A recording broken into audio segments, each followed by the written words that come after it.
The silence is the first thing you learn to master. Not the gentle quiet of a sleeping household, but a heavy, deliberate silence that fills the stone halls of the Alcazar of Segovia. It is the silence of prayer, of study, of constant, unseen observation. The cold seeps from the granite floors through the soles of your velvet slippers, a permanent chill that has nothing to do with the seasons. Your world is a tapestry of dark wood, severe portraiture, and the faint, ever-minus present scent of incense and beeswax. You are dressed in brocades so stiff and heavy they feel like armor, your hair tightly bound beneath a coif. You are not a girl, you are a link in a chain being forged to bind a new nation. Your mother, the queen, is a figure of unassailable piety and resolve. Your father, the king, is a man whose thoughts are perpetually fixed on maps and dynasties. They are the architects of a grand design, and you are one of their most valuable, most polished instruments. You are Joanna, Infante of Castile and Aragon, and you do not yet know that your heart will be the price of an empire.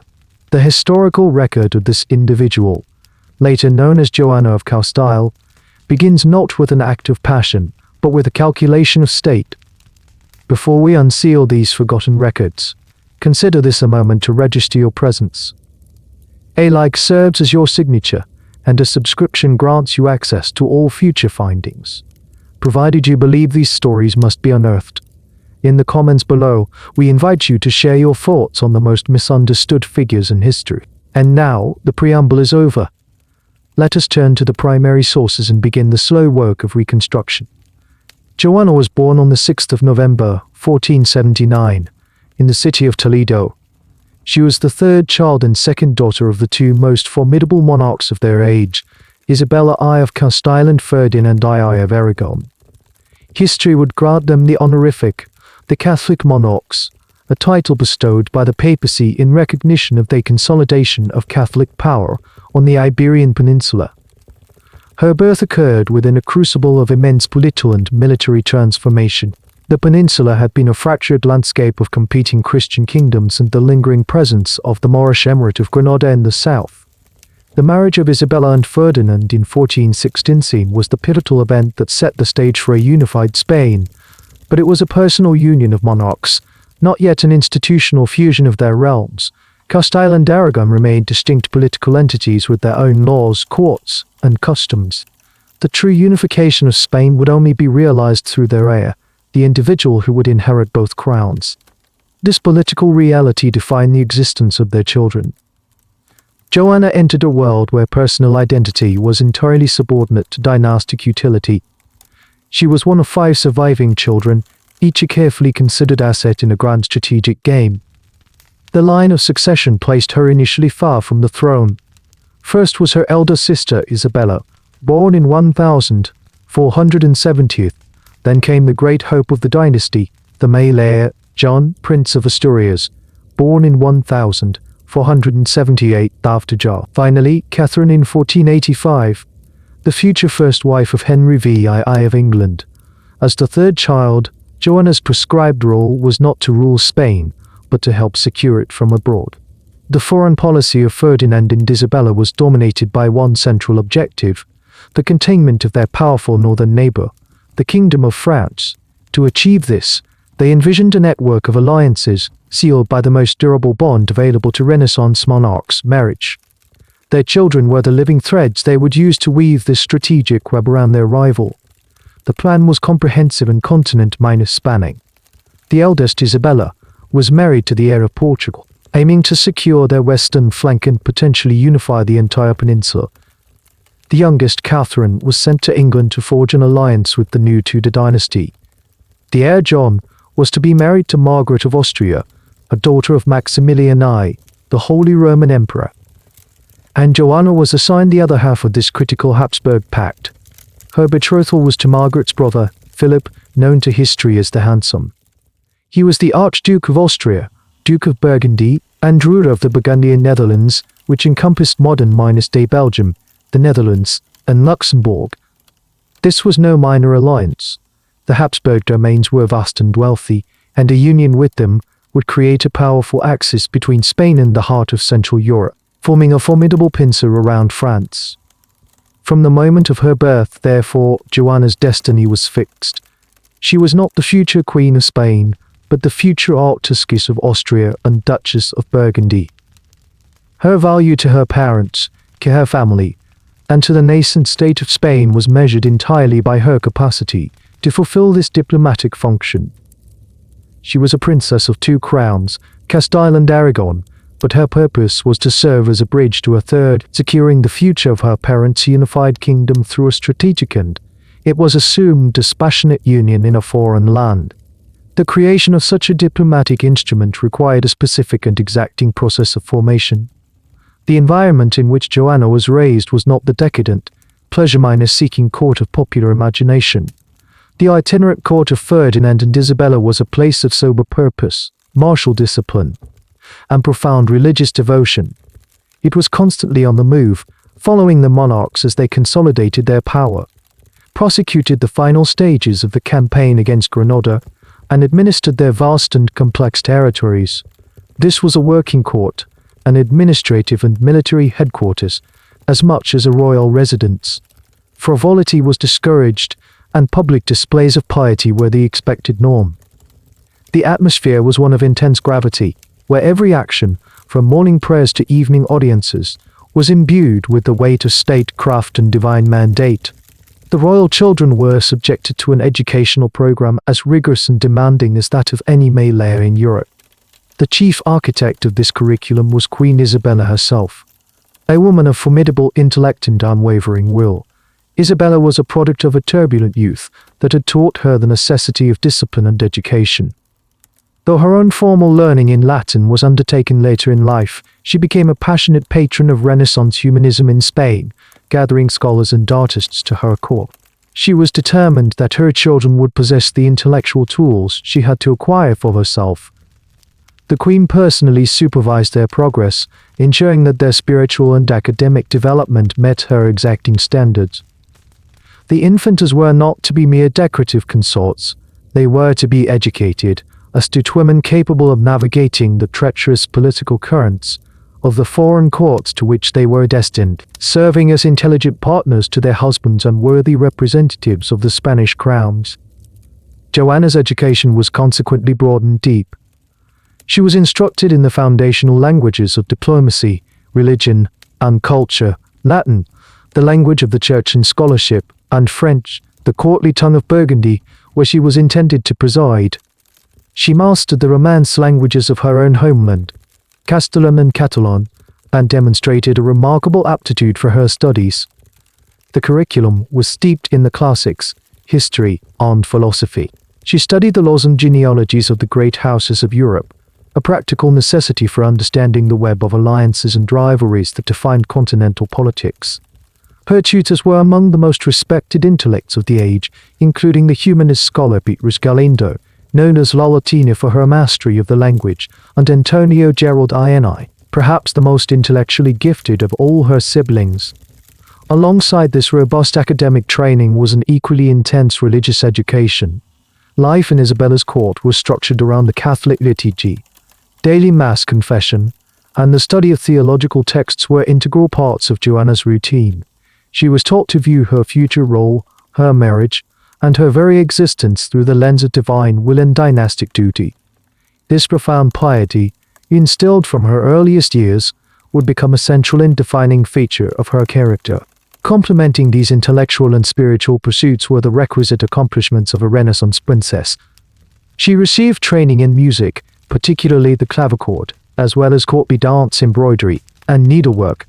She also learned the complex etiquette and protocol of royal life and was trained in the management of a large noble household. The intended result of this comprehensive education was the formation of a perfect royal consort, pious, intelligent, dignified, and utterly devoted to her prescribed role. Contemporary accounts suggest Joanna was a serious, sensitive, and introspective child, with a tendency toward melancholy that was perhaps exacerbated by the severe and demanding nature of her environment. There was little room for personal whim or emotional indulgence in the world Isabella had constructed for her children. Discipline and devotion were the pillars of their existence. By the age of 16, Joanna was, by all accounts, a finished product. She was a highly educated and cultivated young woman, fully versed in the arts of statecraft and the demands of her faith. She had been meticulously prepared for her destiny as the wife of the Archduke of Austria. The Spanish court had forged her into a valuable unpolished asset, ready to be dispatched to the heart of Europe to fulfill the grand strategic ambitions of her parents. She was, in theory, perfectly equipped for the life that awaited her. With the instrument of diplomacy now fully formed, the complex machinery of European statecraft began to turn. The marriage for which Joanna had been so meticulously prepared was not an isolated event, but the central pillar of a grand strategic architecture conceived primarily by her father, Ferdinand. To understand the immense weight placed upon this single union, one must first understand the geopolitical map of late 15th century Europe. The dominant reality for the newly consolidated Spanish kingdoms was the looming power of their northern neighbor, the Kingdom of France. Under the Valois dynasty, particularly after the conclusion of the 100 Years' War, France had emerged as a centralized, wealthy, and militarily aggressive state with expansionist ambitions, most notably directed southwards into the Italian peninsula. The Italian Wars, which began in 1494 with the French invasion of Italy, threatened the security of Ferdinand's own Kingdom of Aragon, which held possessions in Sicily and Sardinia and had long-standing interests in Naples.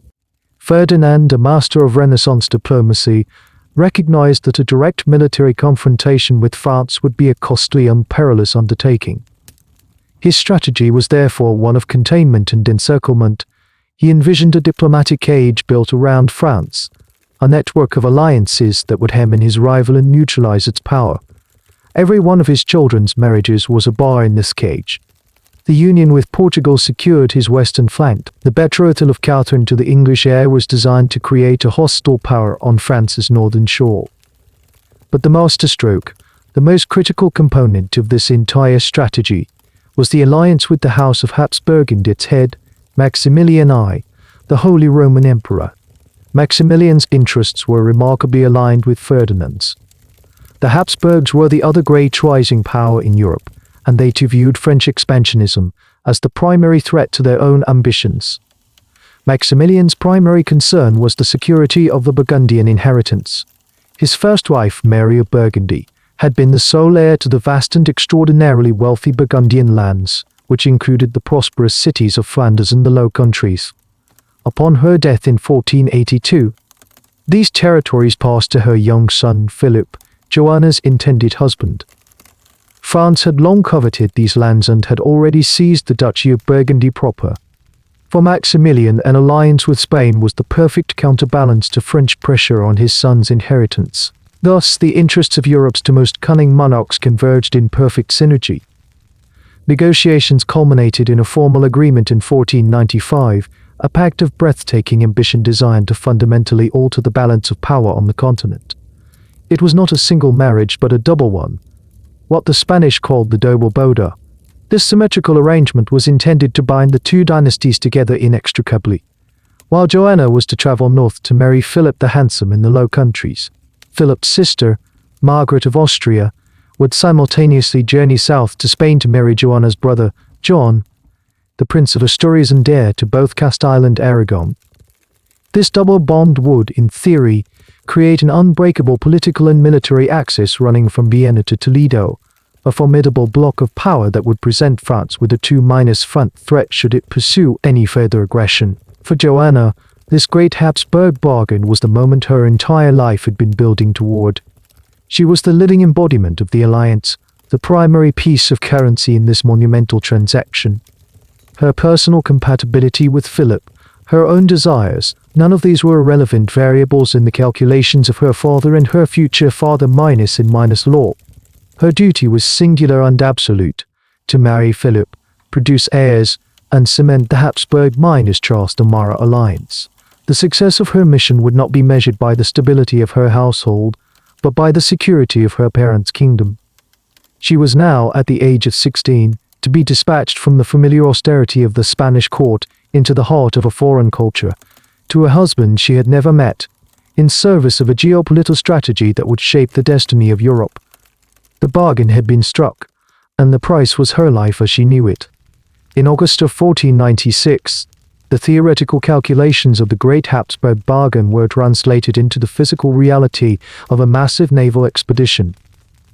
The port of Laredo, on the Cantabrian coast of Spain, became the staging ground for Joanna's departure. This was no simple passenger voyage. It was a meticulously planned state operation designed to project the wealth and power of the unified Spanish crowns onto the European stage. A fleet of over 130 vessels was assembled, a combination of heavily armed carracks and lighter caravelles. This grand armada was laden not only with Joanna's immense dowry, a treasure of gold, silver, jewels, and luxurious textiles, but also with a vast entourage of some 20,000 people. This included a full household staff, ladies minus waiting, confessors, physicians, administrators, and a significant military escort under the command of a High Admiral of Castile. The scale of the undertaking was a clear statement. Spain was sending not just a bride, but a queen minus waiting, a living extension of its sovereignty. For the 16-year-old Joanna, this moment represented a definitive severing of ties with everything she had ever known. She took leave of her parents, her siblings, and the austere, familiar world of the Spanish court. According to chronicles present at the departure, Queen Isabella was deeply affected, her usual stoicism giving way to tears as she bid farewell to the daughter she was dispatching to a foreign land. Joanna was now alone, the central figure in a vast, floating apparatus of state, sailing toward an unknown future and a husband she knew only through portraiture and diplomatic correspondence. Her personal feelings, whatever they may have been, were subsumed by the immense political purpose of her journey. The voyage itself proved to be a brutal introduction to the unpredictability of the world beyond the cloistered security of the court. The fleet set a course northward, across the notoriously tempestuous Bay of Biscay. Soon after leaving the Spanish coast, the armada was struck by a severe storm. The violent winds and high seas scattered the ships, testing limits of 15th-century maritime technology in Simshan. One of the vessels, carrying members of Joanna's household and a significant portion of her wardrobe and personal effects, was lost to the waves, a stark and immediate demonstration of the perils she faced. The flagship carrying Joanna herself was battered, and for her and her Spanish retinue, unaccustomed to the Atlantic's fury, the experience was a severe physical and psychological ordeal. The damaged fleet was forced to seek refuge, eventually finding harbour in Portland, England. This unplanned stopover lasted for several days as the ships underwent necessary repairs and the battered entourage recovered. It was an inauspicious start to her new life, a delay that underscored the immense distance and the many hazards that lay between her past and her future. Once the ships were deemed seaworthy, the fleet set out again, navigating the English Channel and finally making for the coast of Zeeland, a province of the Burgundian Netherlands, under the control of her intended husband. After a journey that had lasted weeks longer than planned, Joanna's fleet finally arrived at the port of Middelburg. Her first encounter with her new homeland was one of profound sensory contrast. She had left the arid, sun-drenched high plateau of Castile, a landscape of stark mountains and wide open plains. She arrived in the Low Countries, a world of flat, damp, reclaimed land, lying under a vast, often grey sky, crisscrossed by canals and estuaries. The very air felt different, heavy with the moisture of the North Sea. The culture she was about to enter was also a world away from the solemn piety of her mother's court. The Burgundian court was arguably the most opulent and culturally sophisticated in all of Europe. It was a center of art, music, and Bavaric pageantry, known for its lavish feasts, elaborate tournaments, and a fashion that favored vibrant colors and luxurious fabrics. A stark contrast to the severe black velvets that were the hallmark of Spanish nobility. As Joanna stepped ashore, she was stepping from one world into another, a meticulously educated Spanish infante now standing at the threshold of the flamboyant Burgundian court, ready to meet the man for whom she had crossed the sea, Philip the Handsome, Archduke of Austria. Philip was not present upon Joanna's initial arrival. The formal meeting between the betrothed couple was a matter of high ceremony, an event to be meticulously managed according to the intricate protocols of the Burgundian court. Joanna and her Spanish retinue were escorted inland to the town of Lear, where they were housed in anticipation of the official reception. For Joanna, these initial days were an immersion in a culture of radical difference. Almost monastic gravity of the Spanish court was replaced by a vibrant tableau of chivalric excess. The Burgundian nobility, famed for its ostentatious displays of wealth, surrounded her with a whirlwind of unfamiliar customs, foods, and fashions. It was a world predicated on spectacle and public display, a stark contrast to the interiorized piety she had been taught to value above all else. The planned meeting was to take place after a period of acclamation and formal preparation. However, Philip, a young man of 18 known for his impulsiveness and impatience, decided to subvert the carefully laid plans of his court officials. Driven by curiosity to see his Spanish bride, he rode to Lear unannounced.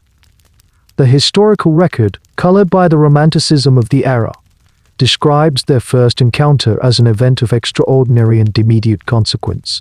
Philip, whose epithet the handsome was by all accounts well minus earned, was the physical embodiment of the Renaissance ideal of the courtly prince. He was tall, athletic, fair minus haired, and possessed of a well minus documented charisma that he deployed with practiced ease. When he was brought before Joanna, the reaction was not one of reserved, courtly appraisal. It was, according to the chroniclers who later pieced together the events, a moment of profound and immediate mutual attraction. For Joanna, who had spent her entire life in a state of carefully managed emotional and physical restraint, the sudden, in-person manifestation of this charismatic prince was a revelation. For Philip, who had likely anticipated a reserved and overly pious Spanish princess, Joanna's own acknowledged beauty and the intense, focused nature of her gaze were reportedly captivating. The political abstraction of their union was, in that single moment, consumed by a powerful and undeniable personal chemistry. This mutual fixation was so intense that it immediately fractured the rigid shell of royal protocol. The couple conversed, and it became clear to all observers that something far more potent than diplomatic courtesy was at play. What happened next became the foundational legend of their relationship, an act that signaled the primacy of passion over procedure. The official wedding ceremony was scheduled to take place weeks later in Brussels, a grand affair meant to publicly consecrate the Habsburg-Trastamara alliance. Joanna and Philip, however, were unwilling to wait. In a move that shocked both the Spanish and Burgundian contingents of the court, they insisted on being married at once. The demand threw the household into a state of organized chaos. The carefully planned liturgy, the formal laws, the public procession, all were cast aside. Court officials scrambled to find a priest who could be brought to the residence immediately to conduct a legitimate ceremony. That very evening, in a private chapel, with only a few hastily assembled witnesses present, Joanna of Castile and Philip of Austria were joined in matrimony. This impromptu ceremony was a stark departure from the meticulously orchestrated state weddings of the era. It was an act driven not by dynastic duty, but by an overwhelming personal imperative. The marriage was consummated that same night with a fervor that would come to define their relationship. For Joanna, this was a profound psychological and physical awakening. After a lifetime of discipline and sublimation, she was now confronted with the full force of a passionate physical relationship, a force for which her intellectual education had left her entirely unprepared. The intensity of this initial encounter lit a fire in her that would prove to be both the source of her greatest, albeit fleeting, happiness and the ultimate catalyst for her psychological undoing. The great Habsburgan, conceived in the cold calculus of statecraft, had, through the unpredictable alchemy of human attraction, become a matter of consuming, obsessive love from its very first day. The diplomatic instrument had discovered a heart, and that heart now beat for one man alone.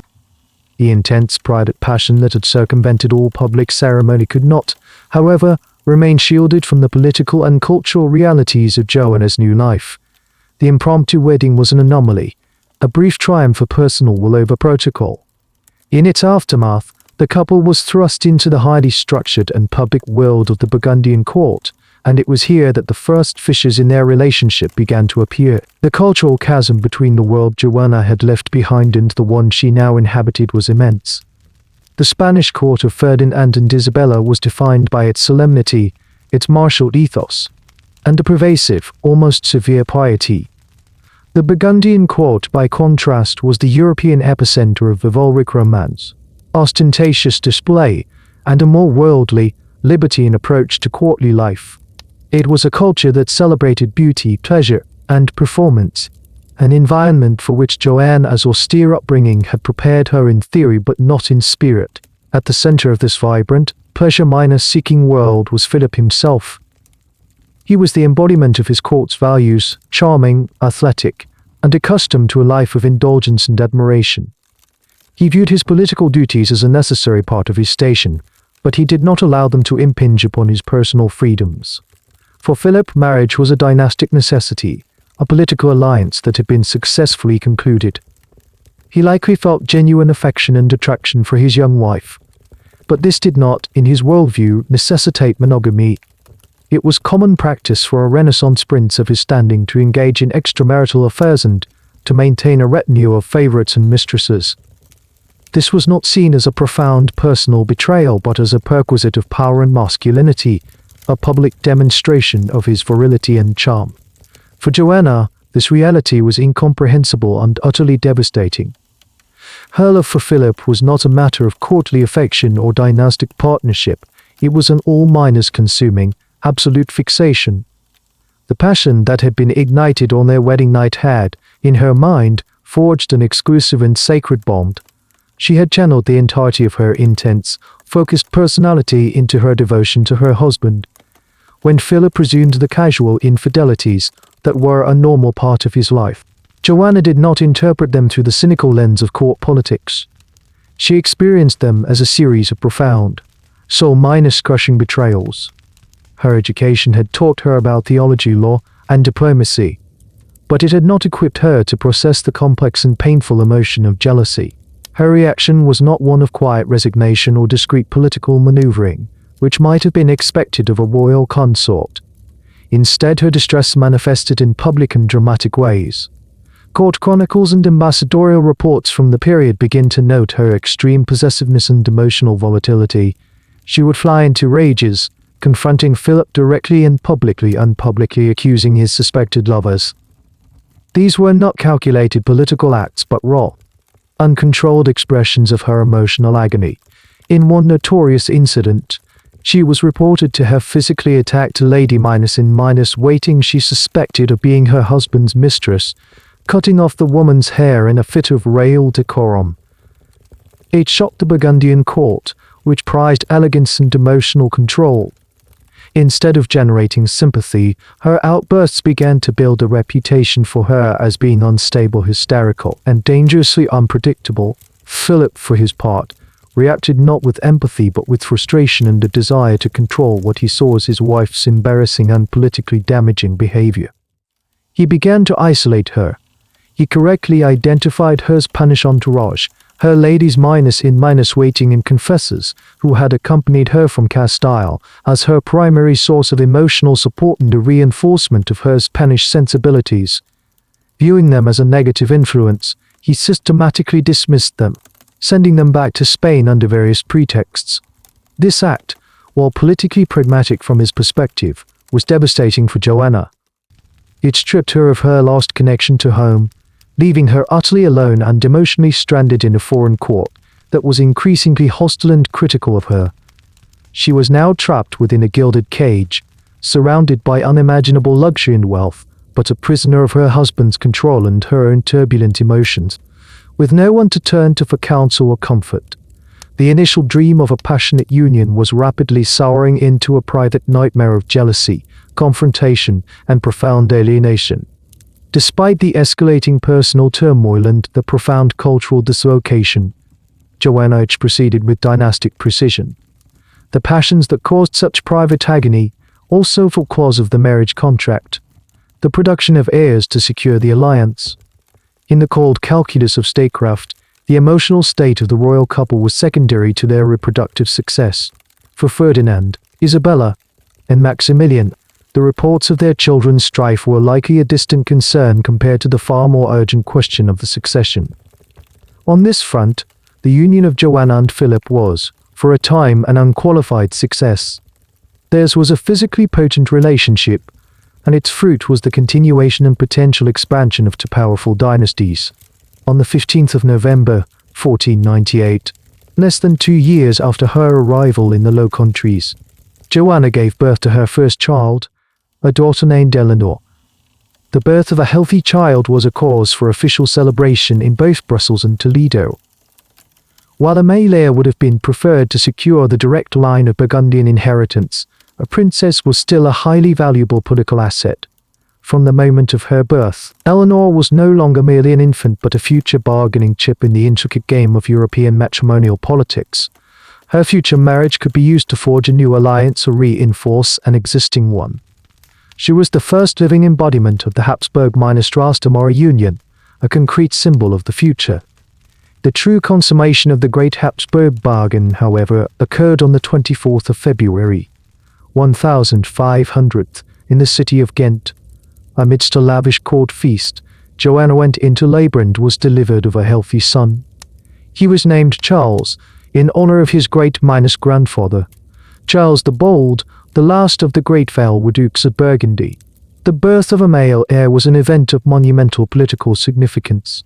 It secured the succession of the Burgundian lands, which would pass from Philip to his son. More importantly, it provided a male heir who carried the blood of both Castile-Aragon and the Habsburgs. The strategic alliance, once a mere treaty on parchment, now had a living, breathing future.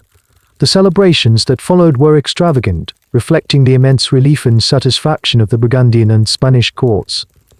Charles's birth was the anchor that secured the entire diplomatic edifice his grandparents had so carefully constructed. For Joanna, the experience of motherhood provided a new, powerful focus for her intense and passionate nature.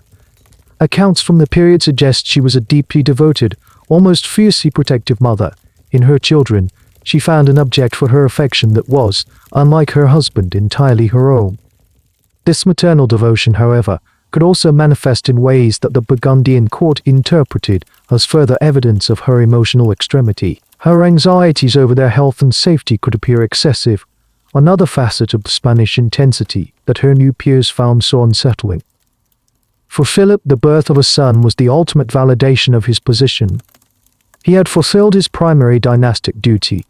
He was now the father of a future duke, a future king, a future emperor. This accomplishment likely reinforced his sense of entitlement and his belief in his own primacy. With the succession secured, he may have felt even less constrained by his marital obligations, freer to pursue his own political ambitions and personal pleasures. The existence of his children did not fundamentally alter his behavior towards Joanna. It merely cemented the political foundation upon which he operated.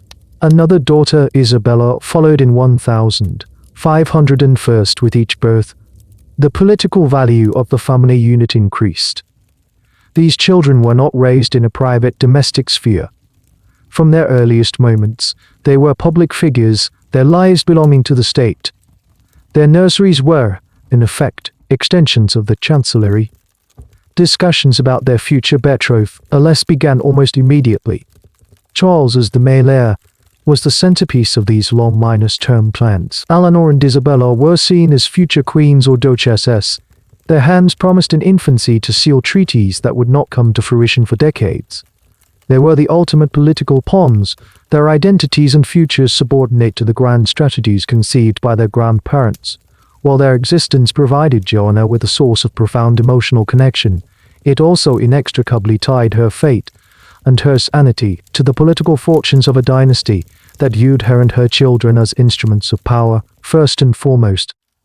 The success of her reproductive duty had only raised the stakes in a game whose rules she was finding increasingly impossible to navigate. In the gilded cage of the Burgundian court, Joanna's life, for all its emotional turbulence, had settled into a predictable rhythm.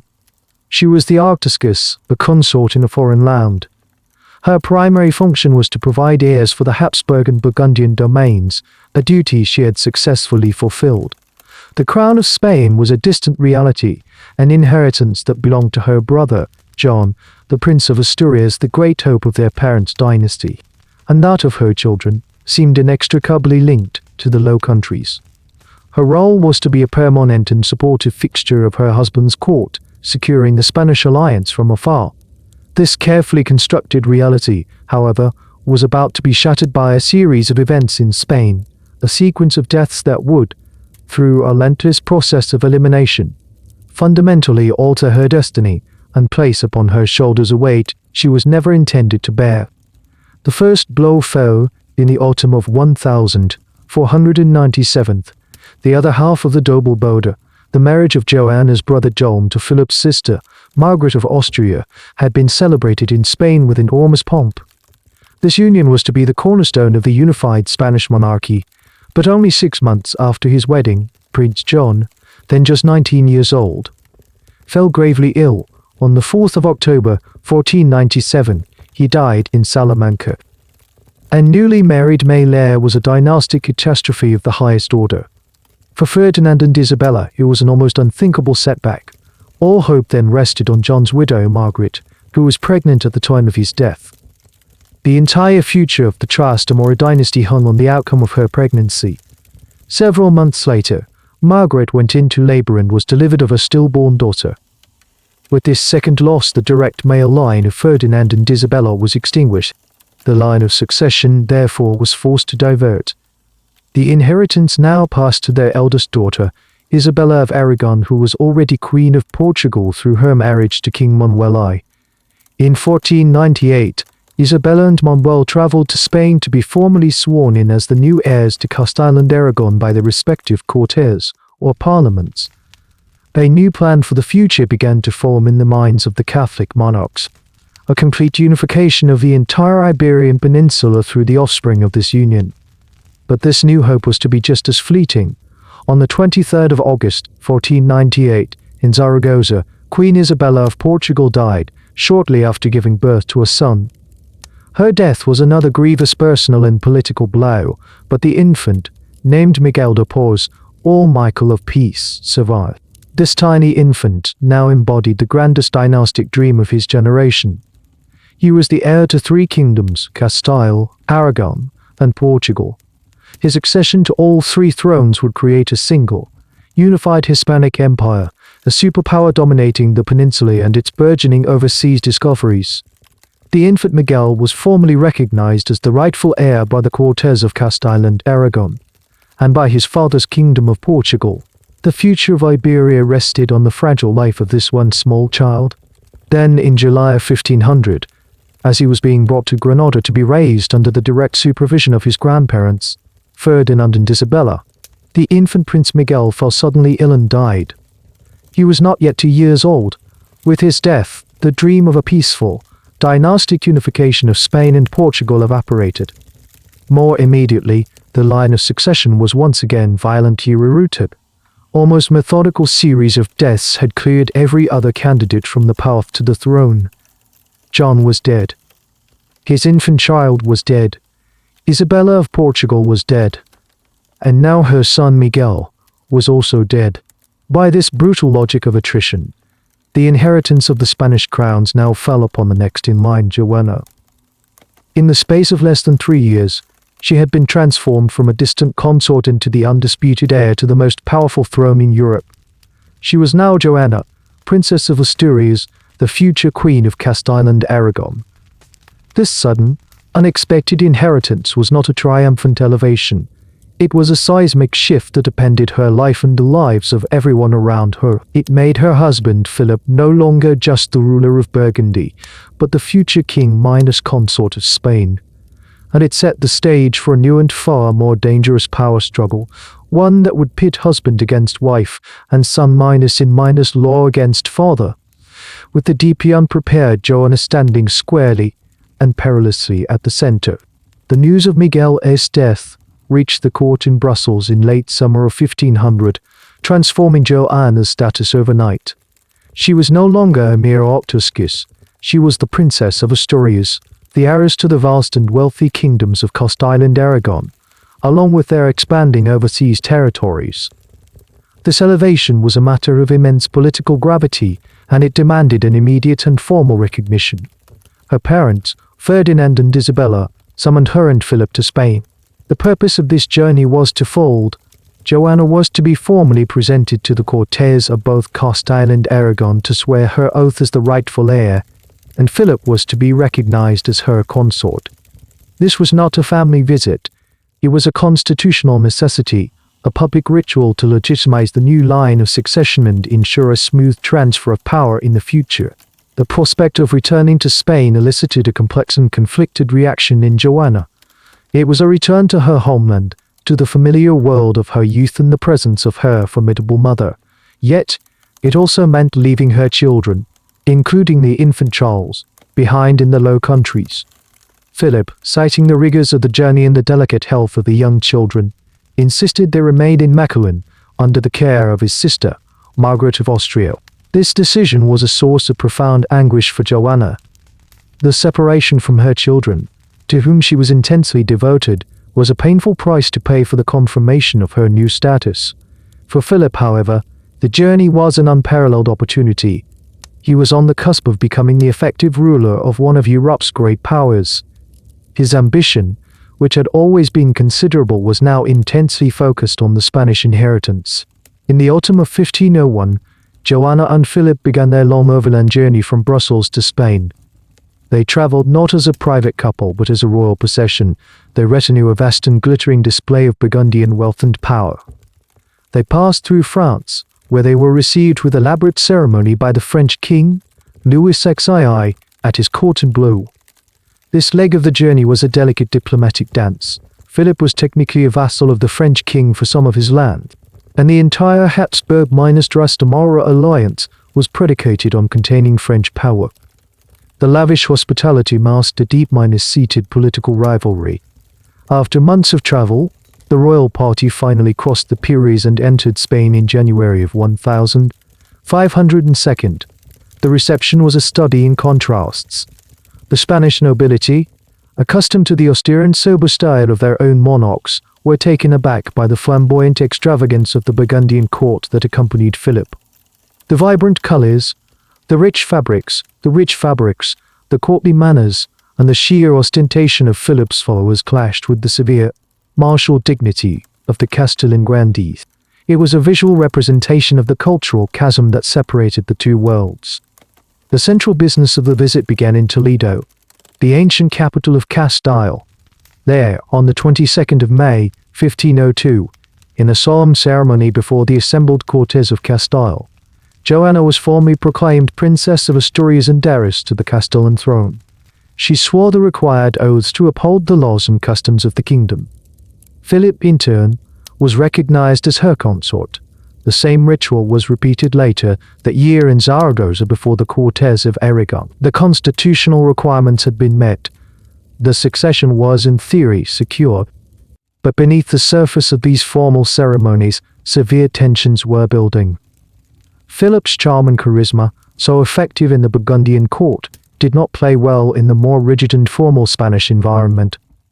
He was perceived as arrogant, frivolous, and dismissive of Spanish customs.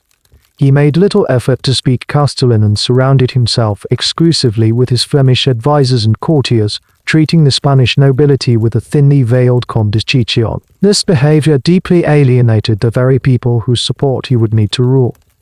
More critically, his ambition brought him into direct conflict with his father -in-law, Ferdinand.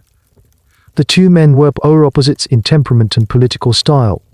Ferdinand was cautious, patient, and a master of subterfuge, accustomed to getting his own way.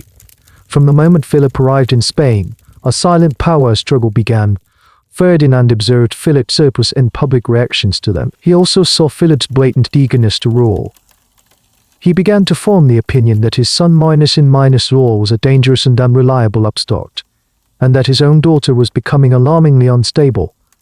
The first seeds of the idea that Joanna was unfit to rule, and that a regency would be necessary, may well have been planted during this tense and confrontational visit.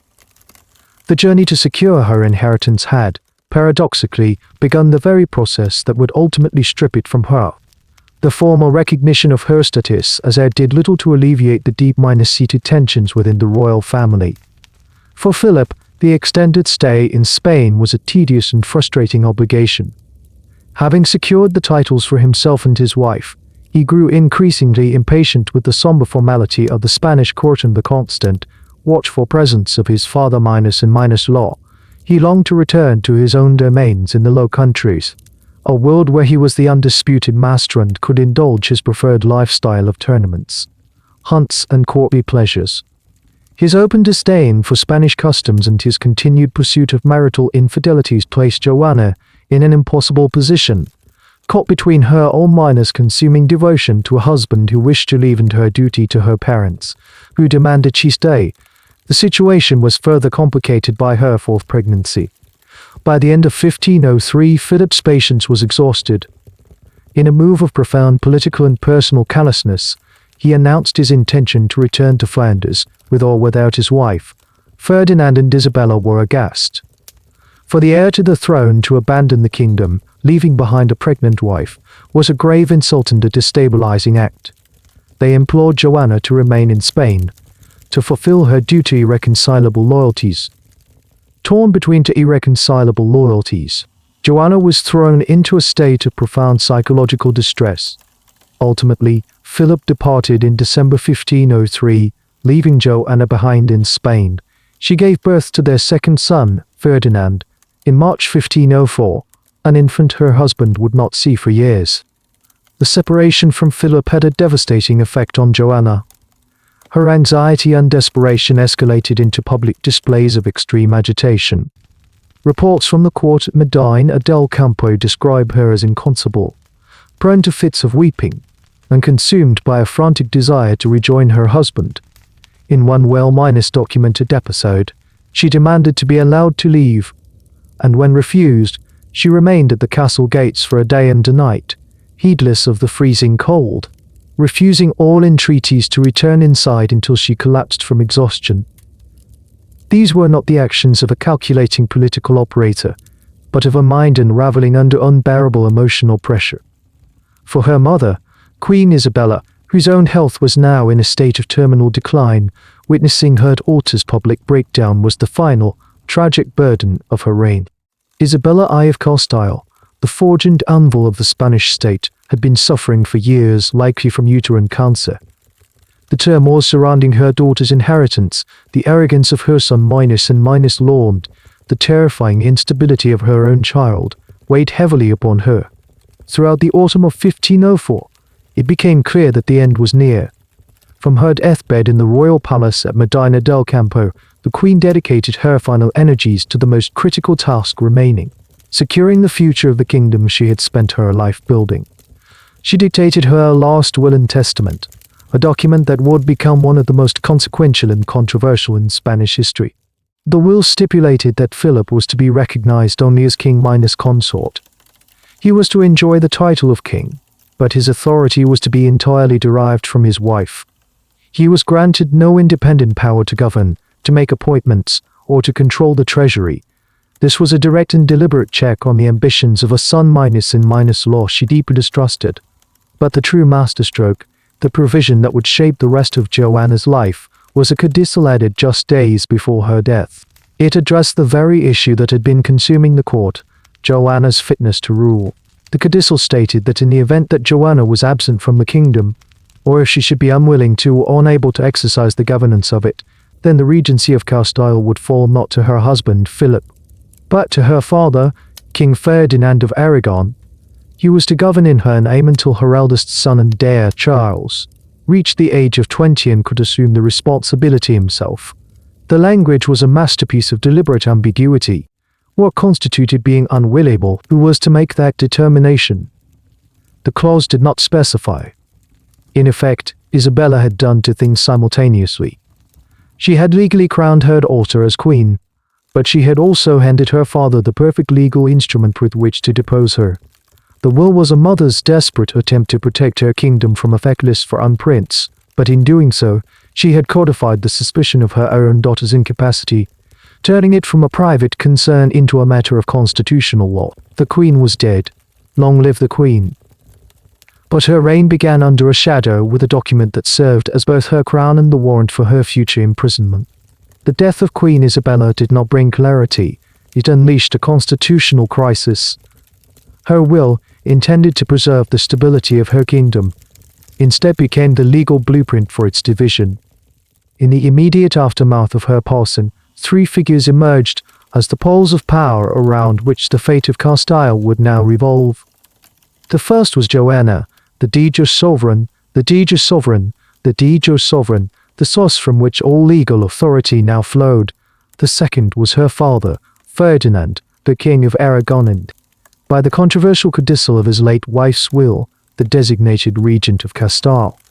The third was her husband, Philip, the Archduke of Austria and Duke of Burgundy, who now held the title of King minus consort. He was hundreds of leagues away in Flanders, but his ambition cast a long shadow over the entire Iberian Peninsula. The kingdom was not unified under its new queen. It was fractured, caught in a tripartite struggle for control. Ferdinand, a political operator of unparalleled experience and cunning, moved with decisive speed. He immediately invoked the authority granted to him in Isabella's will, formally assuming the regency. His justification was Joanna's visible and profound state of grief. Her inconsolable mourning for her absent husband and her deep sorrow at her mother's death were reframed, for public and political consumption, as a debilitating mental infirmity.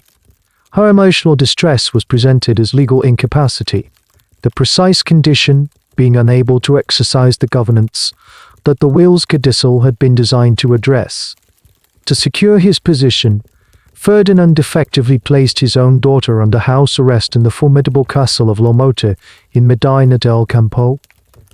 He governed the kingdom in her name, issuing decrees and making appointments, all while carefully cultivating the narrative that he was merely the dutiful father, a loyal servant of the crown, protecting the realm for a daughter too unwell to manage her own affairs.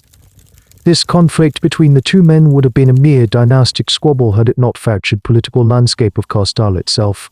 The Castilian nobility was not a unified body. For decades they had been subjected to the centralizing policies of Ferdinand and Isabella, who had curtailed their feudal powers and asserted the supremacy of the crown. A powerful faction of the highest nobility, the grandees of Castile, had long chafed under Ferdinand's firm hand. Ferdinand's continued rule as regent represented a continuation of this detested royal absolutism. In Philip, these disaffected nobles saw a golden opportunity. He was young, foreign, and seemingly more interested in pleasure than in the tedious work of administration. They believed he would be a more malleable ruler, one who would restore their traditional privileges and allow them to reassert their dominance in their own domains.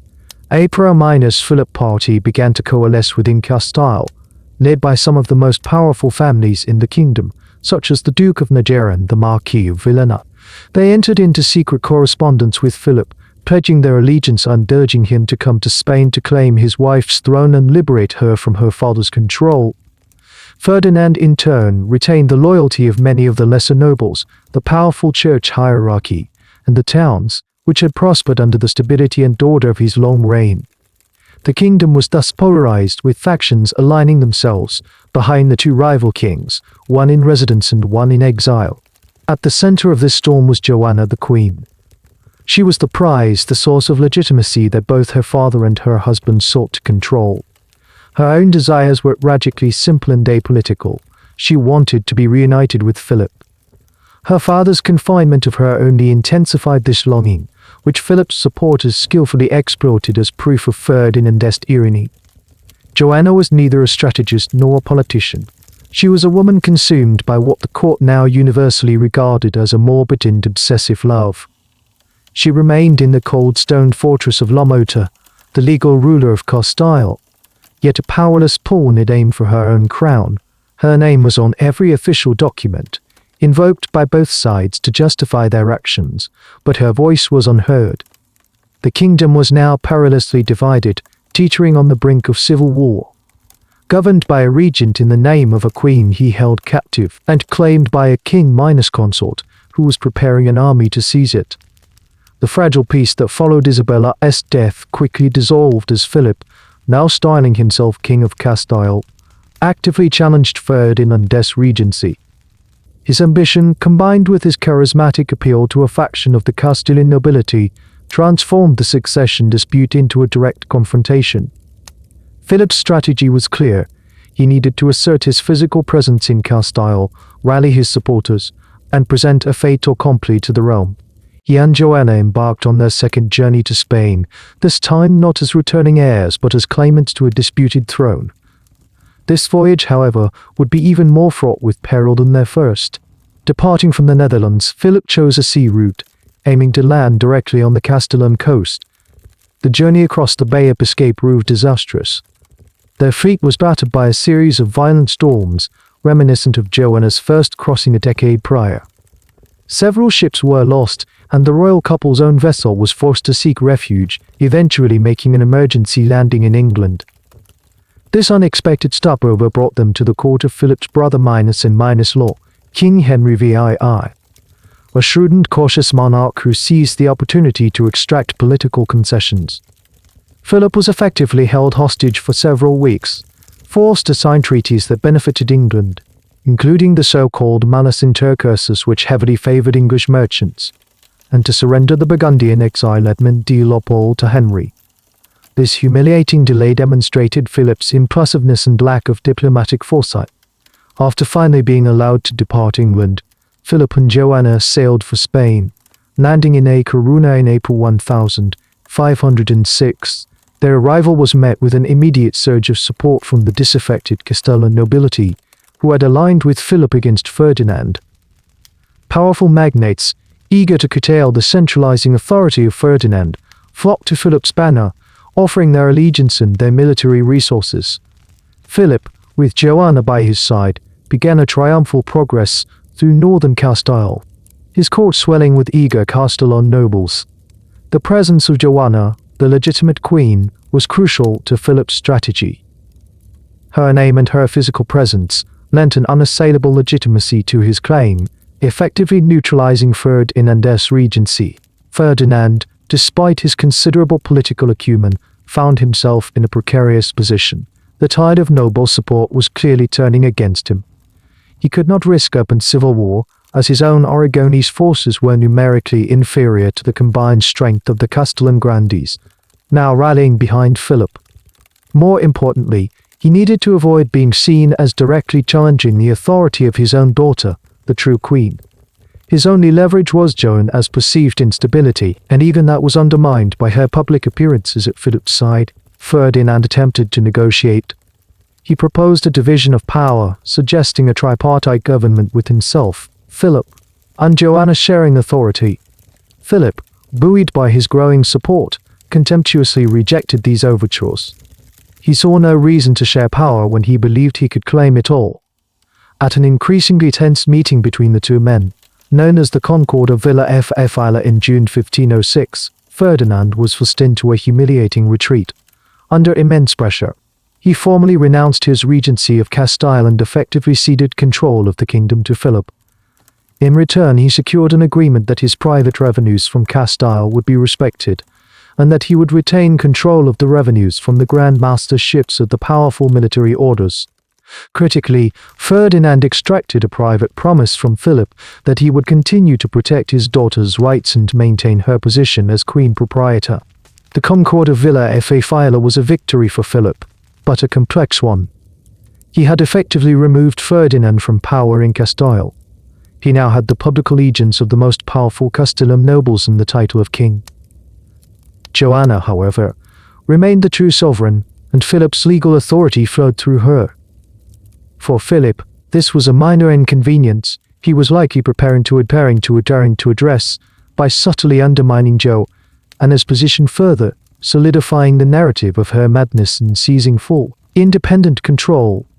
The court now became a vibrant stage for Philip's ascendancy, marked by a constant stream of jousts, feasts, and lavish entertainments. For Joanna, the reunion with her husband, which she had so desperately sought, brought no peace. His continued infidelities and political manipulations intensified her emotional distress. But now, with Ferdinand seemingly out of the picture, her isolation was even more profound.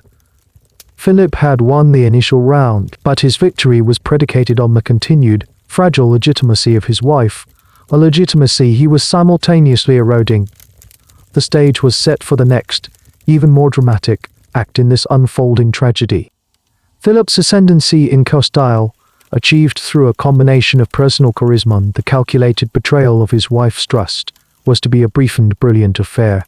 In the summer of 1506, he was the undisputed master of the kingdom. He moved the court to the city of Burgos, a traditional seat of Castilian power, and began the process of consolidating his rule. This involved rewarding the grandees who had flocked to his banner with titles, lands, and positions of influence, while systematically marginalizing those who had remained loyal to Ferdinand. He governed with the energy and impatience that had always characterized him, indulging his passions for the hunt, for jousting, and for the vigorous basketball game known as pelota. Joanna, the source of his legitimacy, remained a constant, unsettling presence at the periphery of the court's festivities, her moods fluctuating between periods of withdrawn silence and moments of acute distress over her husband's continued infidelities. The political situation, though seemingly settled, remained volatile. The nobility that had supported Philip was now ascendant, but they were acutely aware that their position depended entirely on his survival. Ferdinand, though he had retreated to Aragon and subsequently sailed to his kingdom of Naples to secure his interests there, was a patient and formidable adversary who would not easily forgive their disloyalty. The entire political edifice of the new regime rested on the life of one man, the vibrant, athletic 20-8-year-old King Philip I of Castile. On the 16th of September, 1506, Philip engaged in a particularly strenuous game of pelota with a local nobleman. According to contemporary accounts, he played with his usual intensity for several hours, working himself into a profuse sweat under the late summer sun. Overheated and exhausted, he reportedly drank a large quantity of iced water. Within hours, he was seized by a violent chill and a raging fever. What began as a seemingly minor indisposition rapidly escalated into a grave illness. The royal physicians were summoned, but their remedies, bloodletting, purges, and herbal concoctions, proved entirely ineffective against the mysterious ailment. Over the next several days, Philip's condition deteriorated rapidly. He became delirious, his formidable physical strength wasting away as the fever consumed him. The court at Burgos was thrown into a state of panic. The powerful nobles who had staked their futures on Philip watched in horror as their champion lay dying. Messengers were dispatched with frantic appeals for prayers, but it was clear that no earthly or divine intervention was forthcoming. On the 25th of September, 1506, just 5 months after landing in Spain to claim his throne, Philip the Handsome, Archduke of Austria and King of Castile, died. He was still only 20-8 years old. The sudden death of a young, healthy, and powerful monarch immediately gave rise to suspicion. Rumors of poison began to circulate through the court and across the kingdom almost before the king's body had grown cold. The most obvious suspect, of course, was his deposed father in-law, Ferdinand of Aragon. The timing was almost perfect. Philip's death removed the single greatest obstacle to Ferdinand's own ambitions in Castile. It was widely believed that Ferdinand, the master strategist, had found a way to eliminate his rival from a distance. While these accusations were never substantiated, and most modern historians attribute Philip's death to a virulent illness, likely typhoid fever or typhus contracted from contaminated water, the suspicion of foul play has clung to the event for centuries. Regardless of the cause, the consequences were immediate and catastrophic. Philip's death did not restore order, it created a political vacuum of terrifying proportions. The Castilian nobility, who had so recently abandoned Ferdinand for Philip, were now dangerously exposed, leaderless, and fearful of retribution. The central authority of the kingdom had, in an instant, dissolved. And at the epicenter of this chaos stood Joanna. With her husband dead and her father in Naples, she was, for the first time in her life, the sole, undisputed, and unmediated ruler of Castile. There was no consort to usurp her authority, no regent to govern in her name. The entire power of the Castilian state now rested legally and absolutely in her hands. The court, the nobility, and the entire kingdom turned to their queen, waiting for her to speak, to command, to govern. But Joanna's reaction to her husband's death was not that of a sovereign assuming power. It was one of profound and unnerving paralysis. In the immediate aftermath, she displayed no tears, no overt grief, but a preternatural calm, a chilling state of shock that manifested as a refusal to acknowledge the finality of what had occurred. She ordered that the body not be moved. She sat vigil beside the corpse, her silence more unsettling than any lamentation.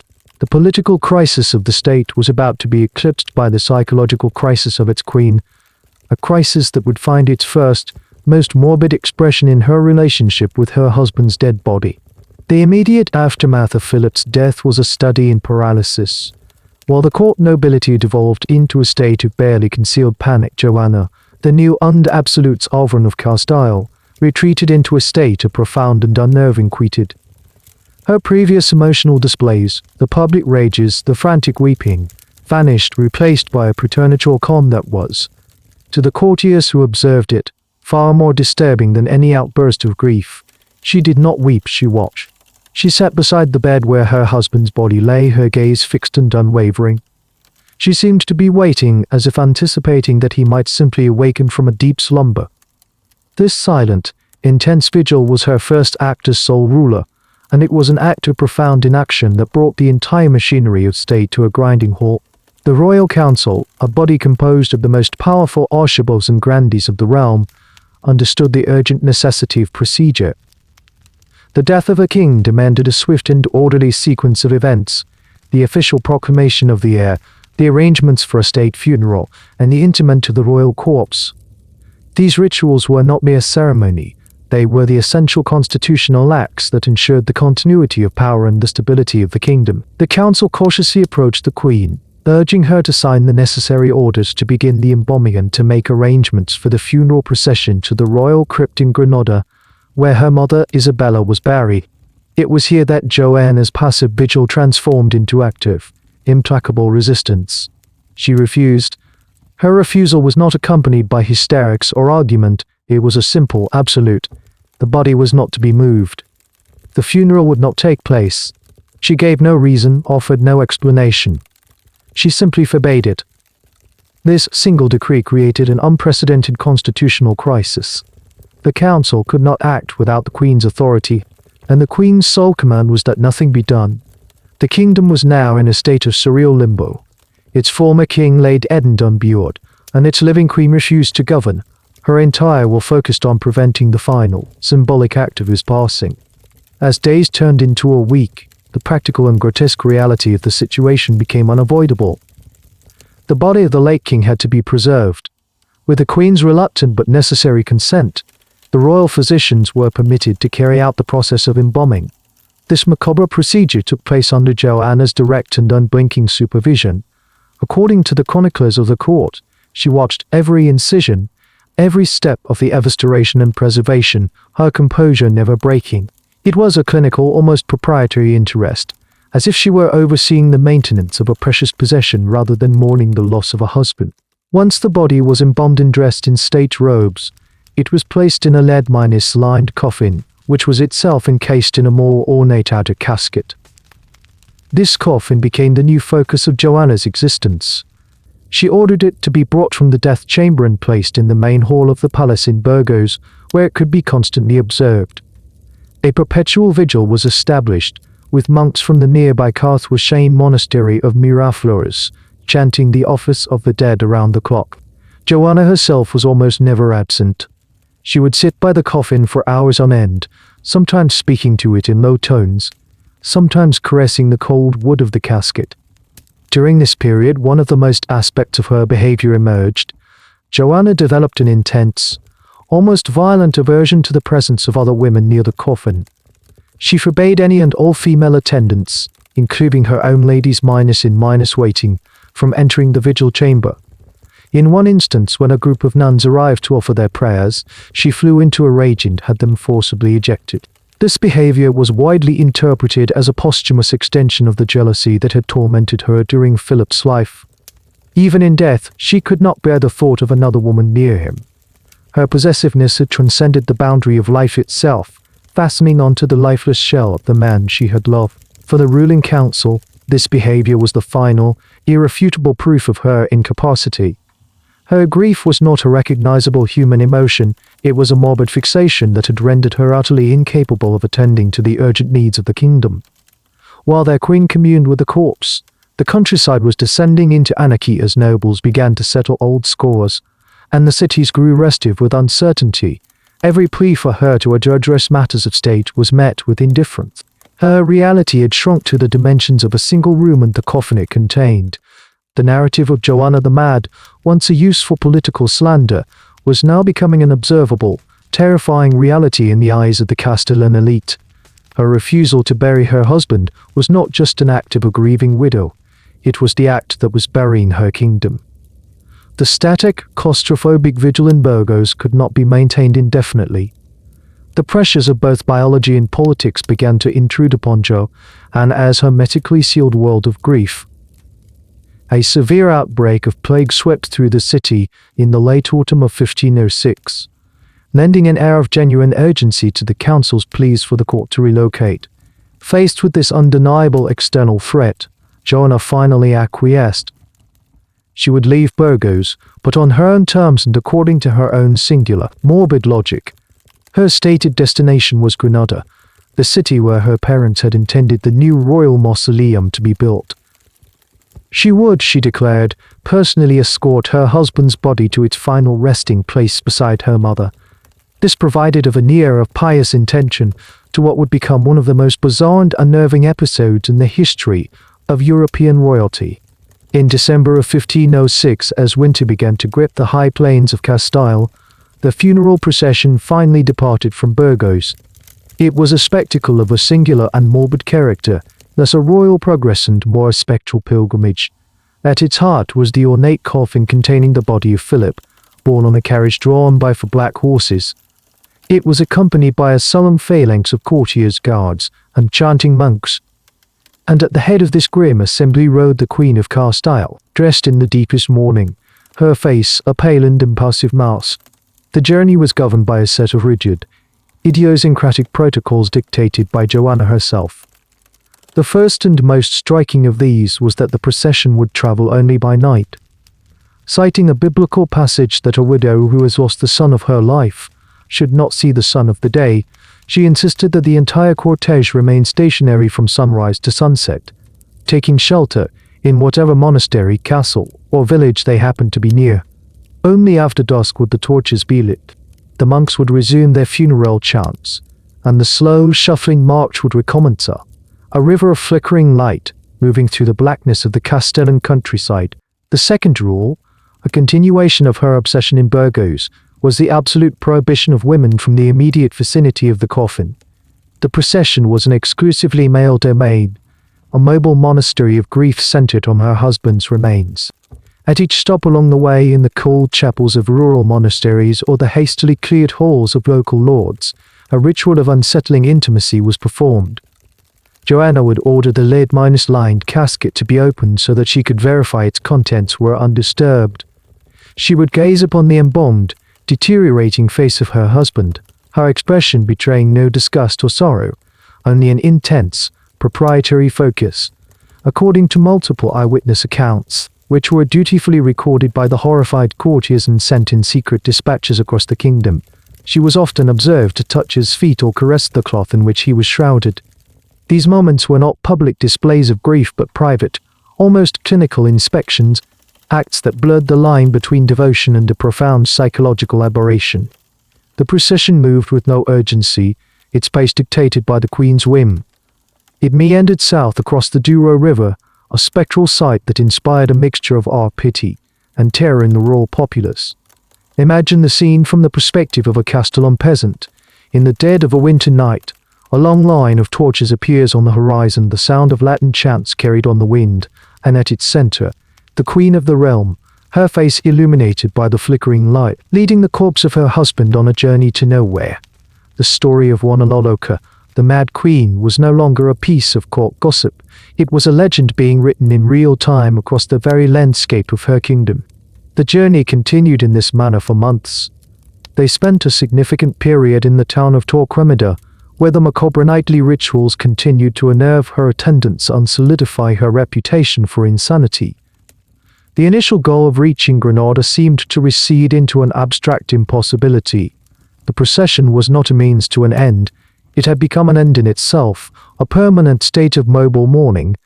The cortege was a physical manifestation of Joanna's own mind, trapped in a perpetual state of transit between a life that was over and a future that could not begin, forever bound to the decaying remains of the man who was the sole object of her existence. The long nocturnal procession was more than a journey, it was a protracted, mobile ritual. The purpose was not to reach a destination but to perpetuate a state of being. At each halt, in the cold and draughty chapels of the monasteries that provided them sanctuary, the same unnerving ceremony would unfold. This was the core of Joanna's unwavering vigil, a repeated act that codified her psychological state for the horrified observers who constituted her court.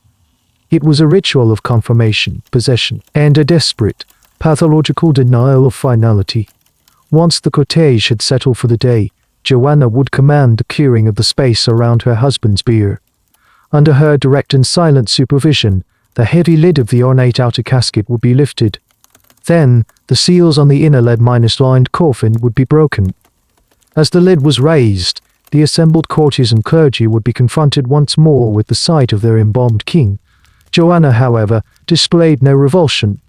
Her approach was methodical, almost scientific. She would gaze intently at Philip's face, her expression one of intense concentration, as if scrutinizing a familiar object for any sign of change or disturbance.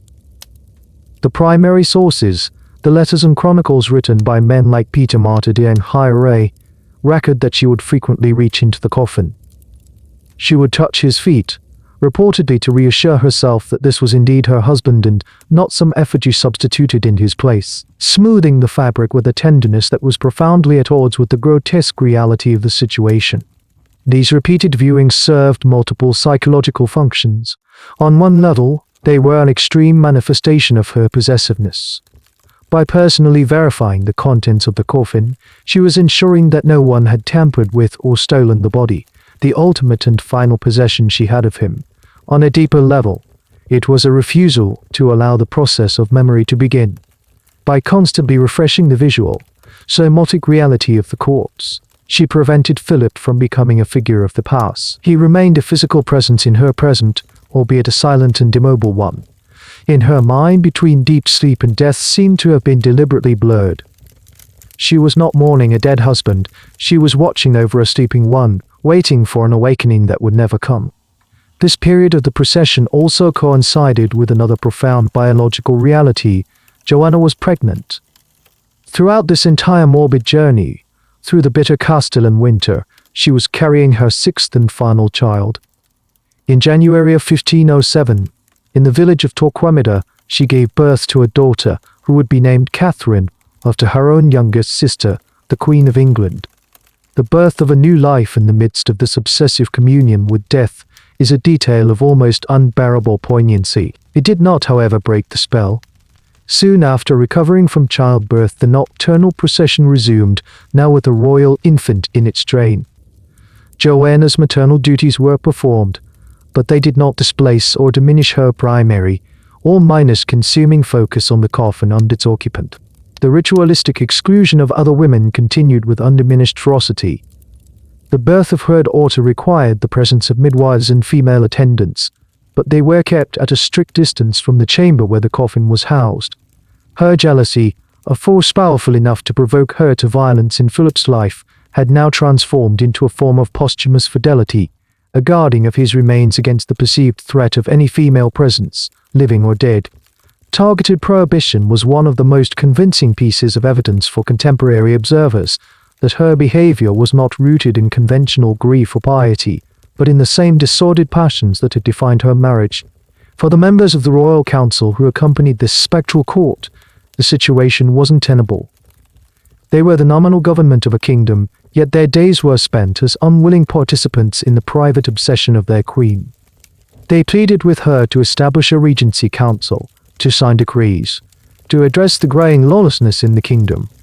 Her response was invariably one of passive refusal. The business of the living held no interest for her. Her unwavering vigil was an act of complete and total abdication of her royal responsibilities. The Queen of Castile was, in a functional sense, already entombed. Her mind and her were sealed within the lead-lined casket, alongside the body of her husband. while the Queen of Castile meandered through the winter darkness with her dead husband. The political world she had abandoned did not remain static. In his Neapolitan domains, her father, Ferdinand of Aragon, played a game of calculated patience. He received a constant stream of dispatches from his loyalists within the royal cortege, each letter detailing with grim precision the latest manifestation of his daughter's morbid fixation. These reports were not merely news, they were evidence, accumulating into an unassailable legal and political case for his intervention. Ferdinand understood that a premature return to Spain could be perceived as an opportunistic power grab, potentially reigniting the opposition of the very nobles who had so recently supported Philip. He chose instead to let the situation in Castile deteriorate, allowing the chaos to become so acute that his return would be seen not as a usurpation, but as a salvation. His strategy proved flawlessly effective. In his absence, Castile had no central authority. The royal council that travelled with Joanna was powerless, their authority wholly contingent on a queen who refused to exercise it. This power vacuum created widespread instability. The grandees who had backed Philip were now leaderless, isolated, and terrified of Ferdinand's inevitable return and retribution. Without a king to protect their interests, they began to turn on one another, reviving old feudal disputes and raising private armies. Banditry increased on the roads, and the cities, centers of royal authority under Isabella, grew restive and anxious. The kingdom was beginning to fracture along its old fault lines.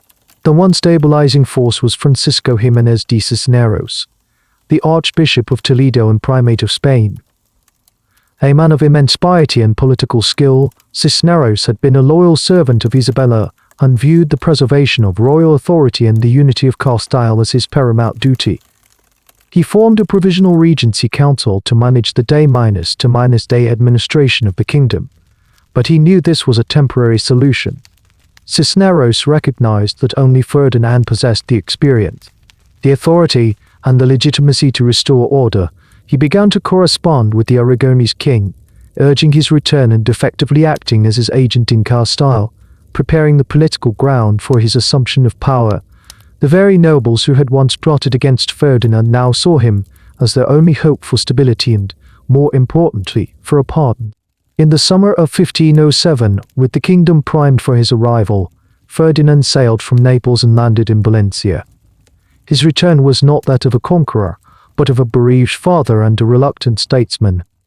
He moved slowly and deliberately towards Castile, gathering support and projecting an image of sober, responsible leadership. His propaganda was simple and devastatingly effective. He was not seizing power from his daughter, but relieving her of a burden she was tragically unfit to bear. The stories of the nocturnal procession, of the opened coffin, of the Queen's refusal to govern, were now widely known among the political elite, and they served as the perfect justification for his actions. The inevitable meeting occurred in August 1507, near the town of Torteleste. Ferdinand's organized, purposeful retinue intercepted his daughter's spectral, meandering cortege. The contrast was absolute. It was the collision of the world of the living with the world of the dead. The encounter between father and daughter was reportedly calm and devoid of confrontation. Ferdinand did not challenge Joanna's obsession directly. He did not command her to stop her vigil. He treated her with a display of paternal sympathy, validating her grief while gently but inexorably asserting his control. He acknowledged her pious duty to her late husband but insisted that it must be conducted in a more suitable stationary location. He effectively co-minor-sopted her ritual, subsuming it within his own authority. From that moment the procession was no longer Joanna's, it was Ferdinand's. He now travelled alongside the coffin and the Queen, and his presence transformed the entire affair. Decrees were once again issued, appointments were made, and the machinery of government began to turn. The source of legitimacy, the Queen, was now under his physical control. The grandees, seeing the inevitable, hastened to swear their fealty, receiving in return the pardons they so desperately craved. Ferdinand had achieved a masterful and bloodless coup. Without raising an army or fighting a single battle, he had used his daughter's profound psychological collapse as the key to unlock the kingdom. The patient usurpation was complete. All that remained was to find a permanent place for the queen and her grim cavalcade, a place where she could be honored in name but stripped of all power in fact. With the queen and the corpse now under his direct supervision, Ferdinand's next task was to transition from mobile crisis management to a permanent, institutional solution. The nocturnal procession, while a powerful symbol of Joanna's incapacity, was a logistical and political liability. It kept the morbid reality of the Queen's state in the public eye and created a constant, low-level instability. To truly consolidate his power as regent, Ferdinand needed to remove his daughter from the political stage altogether. He required a location that was both secure enough to serve as a prison and dignified enough to be presented as a royal residence, a place where the Queen could be housed in a state of permanent, secluded veneration. His choice fell upon the town of Tordesillas, a strategically located settlement on the banks of the Douro River in the heart of Old Castile. Tordesillas was home to a royal palace that was, in reality, more of a fortress. It was a formidable stone structure, easily defensible and far from the major political centers of Valladolid and Toledo, yet close enough for a regent to maintain oversight. A convent with deep connections to the Trastamara dynasty. This proximity provided Ferdinand with the perfect, pious justification for his plan. He would not be imprisoning his daughter, he would be providing her with a suitable residence where she could continue her sacred duty of mourning her late husband, whose body could be given a semi-permanent, honorable resting place within the convent. In the early months of 1509, after more than 2 years of aimless wandering, the spectral cortege began its final, purposeful journey. Under Ferdinand's firm direction, the procession moved towards Tordesillas. For Joanna, the nature of the journey had changed. She was no longer its leader, but its principal passenger, her movements now dictated by her father's will. There is no record that she protested this final destination. Her acquiescence was likely secured by the promise that she would not be separated from Philip's body. As long as the coffin remained within her sight, the specific location of her vigil was of secondary importance to her. Upon their arrival in Tordesillas, Ferdinand's plan was executed with swift precision. The coffin of Philip the Handsome was not taken into the palace with Joanna. Instead, it was ceremonially transported to the nearby convent of Santa Clara. There, it was placed in the church, upon a specially constructed catafalque in a location visible from the exterior. A perpetual guard of honor was established, and daily masses for Philip's soul were endowed. The public performance of piety was perfectly orchestrated. Joanna, along with her youngest daughter, the infant Catherine, who had been born on the road and had known no other life than the morbid procession, was escorted to the royal palace. From the windows of the chambers that had been prepared for her, she could look out across the short distance to the convent and see the church that housed her husband's remains. The object of her obsession was still present, still within her purview, but it was no longer under her direct physical control, yet inaccessible. This arrangement was a masterstroke of psychological manipulation. It provided a permanent focus for her fixation, ensuring her relative passivity, while simultaneously enforcing her physical confinement. As she was led into the palace apartments, the heavy iron-bound gates of the royal palace of Tordesillas swung shut behind her. They would not open again for her in her lifetime. She was 30 years old. Her journey, which had begun with a grand voyage from Spain to Flanders, had ended here, in a fortified palace, in the heart of her own kingdom. The legal fiction was that the Queen had chosen a life of secluded prayer and mourning. The political reality was that the state had now incarcerated its sovereign. The guards posted at the gates were not there to honor her, but to ensure she never left. The performance of queenship was over. The long silent reality of confinement had begun. The closing of the gates at Tordesillas marked a fundamental shift in the nature of Joanna's existence. Her confinement was no longer a mobile, ad hoc response to a crisis. It was now an institution, a permanent and carefully managed system of control. With his daughter secured, Ferdinand of Aragon could now govern Castile as its undisputed regent without the daily spectacle of her public instability, while the practical reality was that she was a prisoner of the state, with her own father serving as her ultimate jailer. Ferdinand, however, was an itinerant monarch, constantly moving between his various domains. He could not personally oversee his daughter's seclusion. To serve as the direct instrument of his will, he appointed a man of unquestionable loyalty and severe disposition, Luis Ferrer, an Aragonese nobleman who owed his position and allegiance entirely to Ferdinand, not to the Castellum court. Ferrer was not a courtier, he was a warden. His mandate was clear: to maintain the Queen's complete isolation, to manage her household with absolute authority, and to report every detail of her behavior directly to the king-regent. The palace at Tordesillas was thus transformed. It ceased to be a royal residence and became a state prison, its household staff less a retinue and more a collection of guards and observers, all of whom answered to Ferrer. The conditions of Joanna's confinement were designed to perpetuate her psychological state, while preventing any possibility of her entering public life. Her world shrank to the dimensions of her apartments. She was denied any meaningful contact with the outside world. No visitors were permitted without Ferdinand's express permission, which was almost never granted. Her correspondence was intercepted, read, and censored. She was denied any role, however small, in the governance of her own kingdom or even the management of her own household. Her days were a monotonous cycle of meals, prayers, and long hours spent gazing from her window at the convent of Santa Clara, the stone repository of her husband's body. This view was the anchor of her confinement, the visual focus of her obsession that kept her tethered to Tordesillas, a permanent, visible reminder of the loss that defined her. Within this bleak environment, Joanna's only constant human companion was her youngest daughter, Catherine. The infant princess grew into a young girl within the claustrophobic confines of the palace. For Catherine, the prison was the only world she had ever known. She was Joanna's shadow, her sole comfort, but also a fellow captive. Her presence was a double edged sword for Ferdinand's administration. On one hand, she provided a stabilizing emotional focus for Joanna, potentially preventing a complete descent into catatonia or violent agitation. On the other, her presence with her mother was a constant reminder of the dynastic irregularities of the situation. She too was a pawn, her education and her future entirely at the mercy of the men who held her mother captive. Under Ferrer's strict regime, Joanna's behavior was meticulously documented.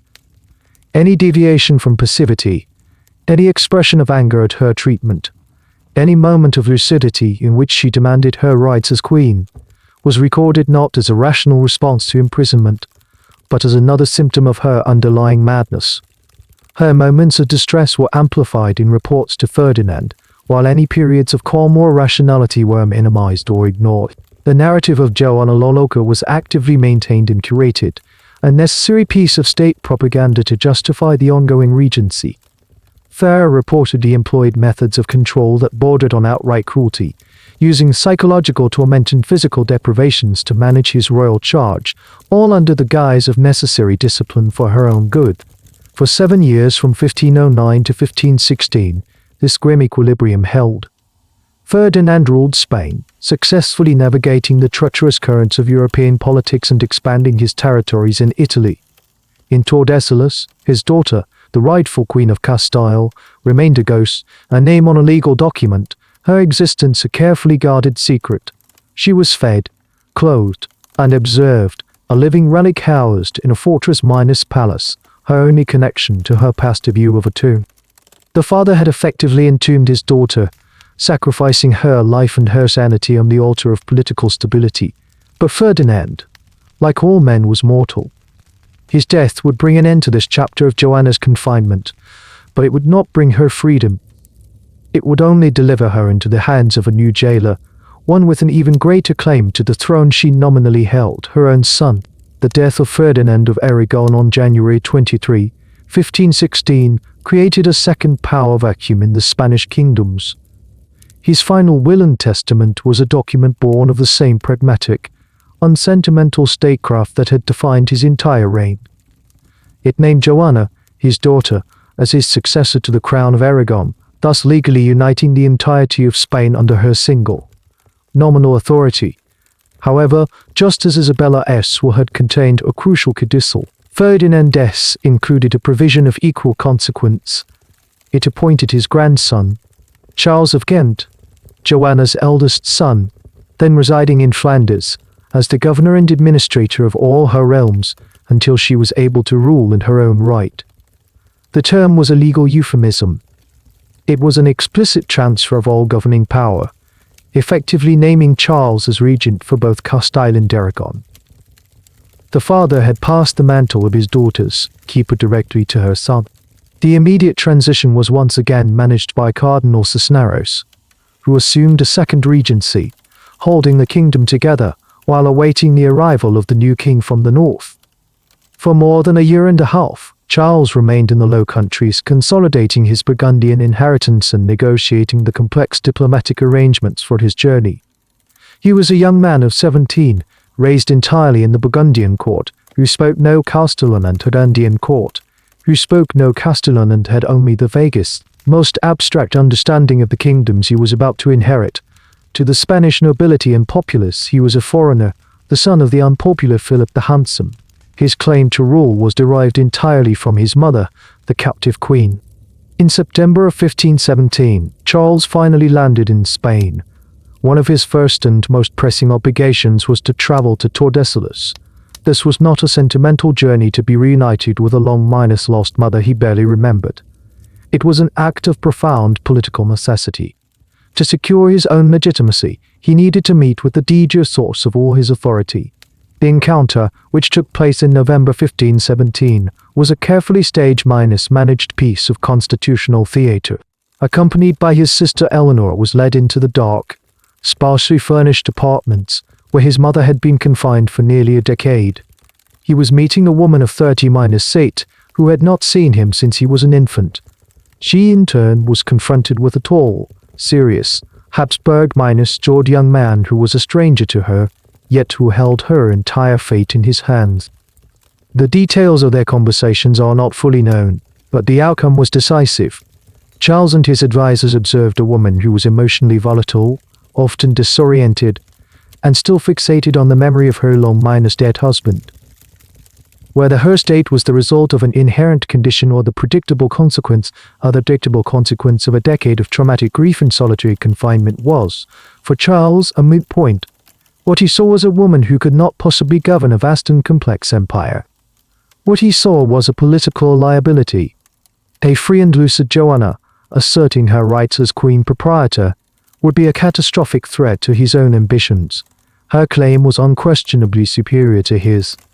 Disaffected nobles could easily rally to her cause, using her name to challenge the authority of a foreign-born king. For Charles, the decision was not one of sentiment but of realpolitik. The established narrative of his mother's madness, so carefully constructed by his grandfather, was not a tragedy to be remedied but a political tool to be utilized. A mad queen, alive but confined, was the perfect source of legitimacy. Her royal blood sanctioned his rule, while her supposed incapacity prevented her from ever challenging it.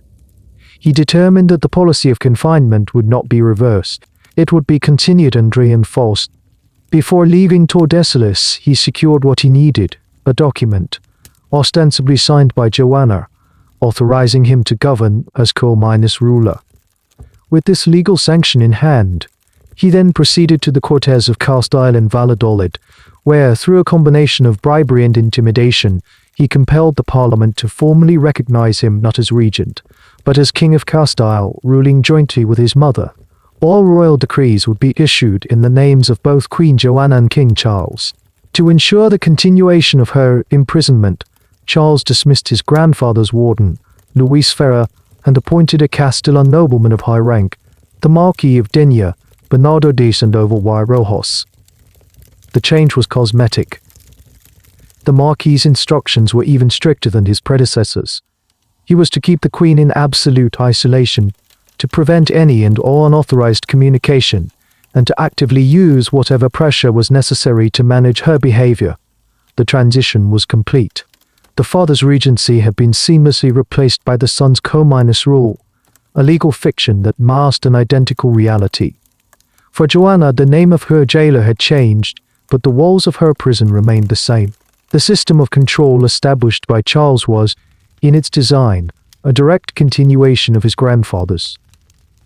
It was predicated on the assumption of a static and compliant political landscape in Castile, one that would accept the rule of an absent, foreign-born monarch so long as the constitutional fiction of his mother's co-rule was maintained. This assumption proved to be a profound miscalculation. Charles's accession did not usher in an era of stability. It ignited a firestorm of resentment that had been smoldering beneath the surface of Castellan society for years. The grievances were numerous and deeply felt. The new king was a foreigner who spoke no Castellan and surrounded himself with a coterie of equally foreign Flemish advisors and courtiers. These men, most notably his tutor and chief advisor William de Croix, were seen as rapacious and arrogant, systematically plundering the Castellan treasury and securing for themselves the most lucrative offices and ecclesiastical benefices in the kingdom. The situation was exacerbated by Charles's successful campaign to be elected Holy Roman Emperor in 1519, a title he inherited through his paternal grandfather, Maximilian I. While a triumph for the Habsburg dynasty, this victory was viewed with deep suspicion and hostility in Castile. The Castellan Tartars were summoned and pressured into approving massive new taxes, or servicios, funds that were transparently destined not for the benefit of Castile, but to pay the enormous bribes required to secure the German electors and to fund the emperor's future foreign policy. To the cities of Castile, it appeared their wealth was being drained to finance a distant imperial ambition that had no bearing on their own interests. The final catalyst came in May of 1520 when Charles, having secured his funds, departed from Spain for Germany to be crowned, leaving a Dutch cardinal, Adrian of Utrecht, as his regent. This act was seen as the ultimate insult, a foreign king abandoning the realm after having extracted its treasure, leaving it in the hands of yet another foreigner. Within weeks of his departure, the cities of central Castile exploded in open revolt. Led by Toledo and Segovia, a confederation of cities formed a rebel council, the Santa Junta or Holy League, based in Avila. This was the beginning of the revolt of the Comuneros. Initially, their goals were focused on reform, an end to the fiscal exploitation, the removal of foreigners from government, and a greater role for the Cortes in the administration of the kingdom. They were rebels, but they framed their rebellion as an act of loyalty to the true interests of the Castellan crown. The leaders of the junta, men like the two leading noblemen Juan de Padilla, quickly recognized a fundamental weakness in their position. They were rebelling against their recognized king, Charles, an act that was by definition treason. Their movement lacked the ultimate source of political legitimacy. They needed an authority higher than Charles, and in the heart of their own territory, such an authority existed. The entire legal basis of Charles's rule rested upon the sanctioned incapacity of his mother. If that incapacity could be disproven, if the Queen herself could be persuaded to endorse their cause, their rebellion would be transformed. It would no longer be a treasoner surprising against a lawful king, but a loyalist movement to restore lawful king, but a loyalist move rightful sovereign to her throne, liberating her from the foreign son who held her captive.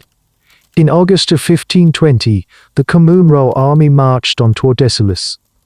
The town was guarded by a small royalist garrison, which was quickly overwhelmed. The rebel leaders made their way to the palace, brushing aside the protests of the Marquis of Denia, the Queen's jailer. For the first time in 11 years, Joanna was confronted by a group of powerful men who did not treat her as a madwoman or a prisoner, but as their sovereign. Juan de Padilla and the other captains of the junta knelt before her. They explained their grievances in detail: the heavy taxes, the foreign courtiers, the absence of the king, the violation of Castellan laws and customs. They presented themselves as her loyal subjects, fighting to protect her kingdom from the abuses of her son's administration. They pleaded with her to assume her rightful role as sole ruler and to sign a document that would formally legitimize the junta as the lawful government of the realm. According to the accounts of those present, Joanna's response was one of remarkable lucidity. She listened intently, understood their complaints, and expressed a clear and coherent sympathy for their cause. She reportedly stated that she had been unaware of her father's death and had been deceived for years. She condemned the plundering of her kingdom and acknowledged the loyalty of those who sought to defend it. For the Comunero leaders, this was a moment of supreme triumph, and she had seemingly endorsed their movement, They established Tordesillas as their new capital, issuing decrees from the palace in her name. The entire political and military calculus of the revolt had been appended. The captive queen had been placed, suddenly and unexpectedly, at the very center of a burgeoning civil war, her word now the single most powerful weapon in Spain. The liberation of the queen by the Comunero forces plunged the civil war into a new and critical phase. For several months, from August 1520 through the autumn and into the winter, Tordesillas became the effective capital of the rebellion. The Santa Junta governed in Joanna's name, their every decree stamped with the legitimacy of her royal person. They believed they had secured the ultimate political prize. The Marquis of Denia, her jailer, was now a prisoner himself, writing frantic letters to his master, the Emperor Charles, detailing the unfolding disaster.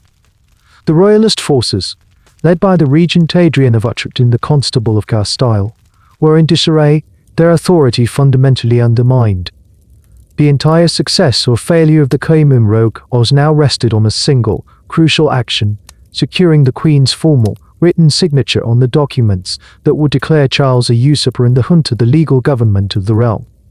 The leaders of the rebellion, Juan de Padilla, Juan Bravo, and Francisco Maldonado, repeatedly presented these documents to Joanna. They explained, with painstaking clarity, the legal and political necessity of her signature. They were acting in her name, but without her explicit, written sanction, their actions remained legious. A single stroke of her pen would transform their movement from a provincial uprising into a national restoration, making them the loyal servants of the true Queen and Charles as regent, traitors to the crown. It was at this juncture, presented with the clearest possible choice, that Joanna's psychological complexity revealed itself in a way that neither her jailers nor her liberators had anticipated. She listened, she understood. She even presided over some of the junta's meetings, sitting in a chair of state, a silent but potent symbol of their cause. But she would not sign. Time and again, the documents were placed before her, and time and again, she refused. Her refusal was not a product of confusion or disinterest. It was a conscious and deliberate decision, a point of absolute, unyielding resistance. Her reasoning, as pieced together from the accounts of the frustrated Comunero leaders, was rooted in a complex and tragically divided loyalty. She reportedly stated that she would do nothing that might be construed as an act against her own son. While she sympathized with the grievances of the Castellanese and recognized the abuses of Charles' Flemish administration, she could not bring herself to take the final, irrevocable step of formally discerning him. To sign the documents would be to declare her son a usurper and an enemy of the state. It was a violation of the maternal bond, a line she was constitutionally incapable of crossing. Her entire life had been defined by a series of devastating betrayals. By her husband, by her father, and arguably by the son who now held her prisoner. Yet, when presented with the opportunity to sanction a movement against that son, she chose to protect him. This refusal created a fatal paralysis at the heart of the Comunero movement. They controlled the Queen's person, but they could not command her will. Their entire strategy had been predicated on her active cooperation, and it had failed at the final, crucial moment. They continued to issue edicts in her name, but the lack of her signature was a glaring weakness that the royalists were quick to exploit. The junta was trapped. They could not force her to sign, as that would be an act of coercion that would invalidate the very legitimacy they sought. Nor could they abandon her, as she was the sole justification for their rebellion. They remained in Tordesillas, waiting for a change of heart that would never come, their political and military momentum slowly draining away. Meanwhile, Charles's regents, recovering from their initial shock, began to regroup. The great magnates of Castile, the high nobility who had initially wavered, were horrified by the radical, anti-minus aristocratic turn the urban-minus-led Comunero movement was taking. Fearing for their own lands and privileges, they began to rally decisively to the royalist cause, providing the funds and the professional soldiers the regents desperately needed. While the Comuneros were stalled in Tordesillas, a powerful royalist army was being assembled. Joanna's moment of choice had been a moment of profound personal integrity, a refusal to sacrifice her maternal connection, however damaged, for political expediency. But, in the brutal calculus of civil war, it was a catastrophic political error.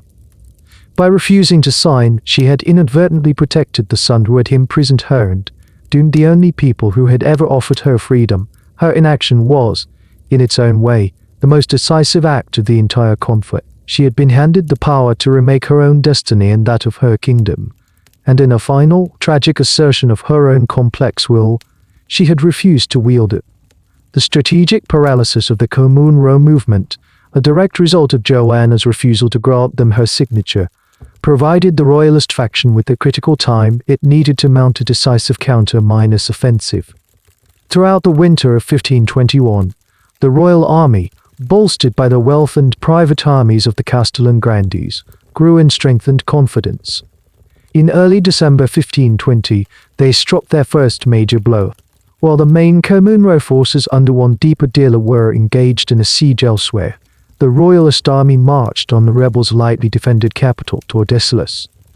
On December 5th, they stormed and recaptured the town with relative ease.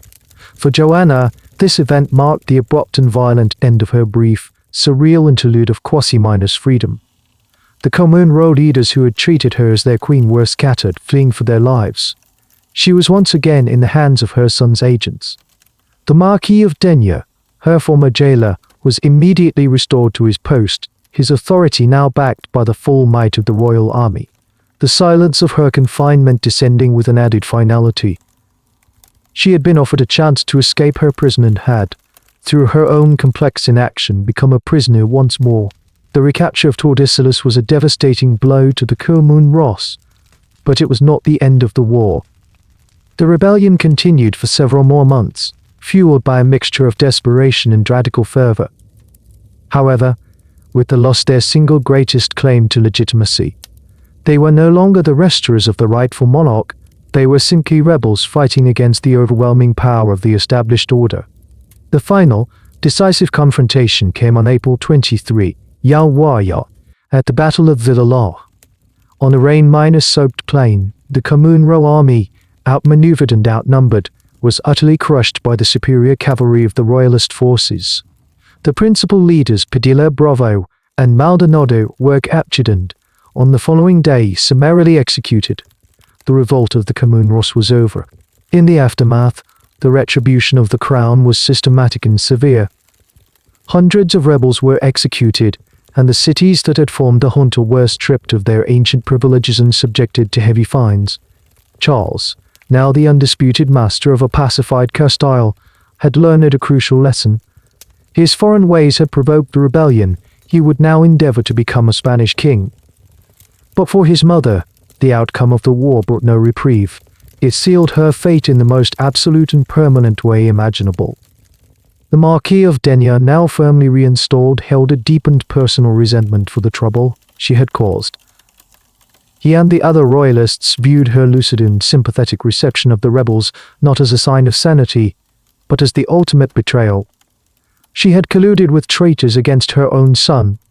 Her brief emergence onto the political stage had proven, in their eyes, that she was not just mad but dangerously so. She could never be trusted again, fully concurred. The risk that she might become a figurehead for future dissent, however slight, was a risk he was unwilling to take. The conditions of her imprisonment were consequently made far harsher than they had ever been under her father. The Marquis of Denia was given explicit instructions to tighten the security and deepen her isolation. What little freedom of movement she had possessed within the palace was curtailed. The number of her personal attendants was reduced, and those who remained were chosen for their absolute loyalty to the Marquis. Her contact with her daughter, Catherine, was now strictly limited and supervised. The pretense of a dignified royal seclusion was largely abandoned. The palace at Tordesillas was now, without ambiguity, a high-security prison. The silence resumed, but it was a heavier, more oppressive silence, enforced by the full, vengeful weight of a victorious state. Joanna had had one moment of choice, one chance to break the chains that bound her. In the wake of her failure to act, those chains were forged, colder and tighter than ever before. The recapture of Tordesillas and the subsequent crushing of the Commune Row revolt at Villalar marked the definitive end of any possibility of Joanna's restoration. The brief chaotic interlude of her liberation had served only to prove to her son's administration that she was a political liability of the highest order. The silence that now descended upon her was of a different quality than before. It was the silence of a tomb, a deliberate and systematic erasure from the world of the living. For the next 30-3 years, from 1521 until her death in 55, Joanna of Castile would continue to reign in name, while in fact suffering one of the longest and most complete political incarcerations in European history. Her life became a monotonous, unvarying routine, dictated entirely by the will of her keeper, the Marquis of Denia. His mandate from Emperor Charles V was absolute. The Queen was to be kept in complete seclusion, her health maintained but her will broken. Any moments of lucidity or defiance were to be met with increased pressure and, if necessary, physical coercion, all framed as necessary medical treatment for her illness. The Marquis, a man who saw his duty as a matter of state security, proved ruthlessly efficient. Joanna's world was reduced to a few rooms within the palace. Her contact with the outside was severed. The news that reached her was heavily censored, and her understanding of the passage of time and the events of her own kingdom became distorted and fragmented.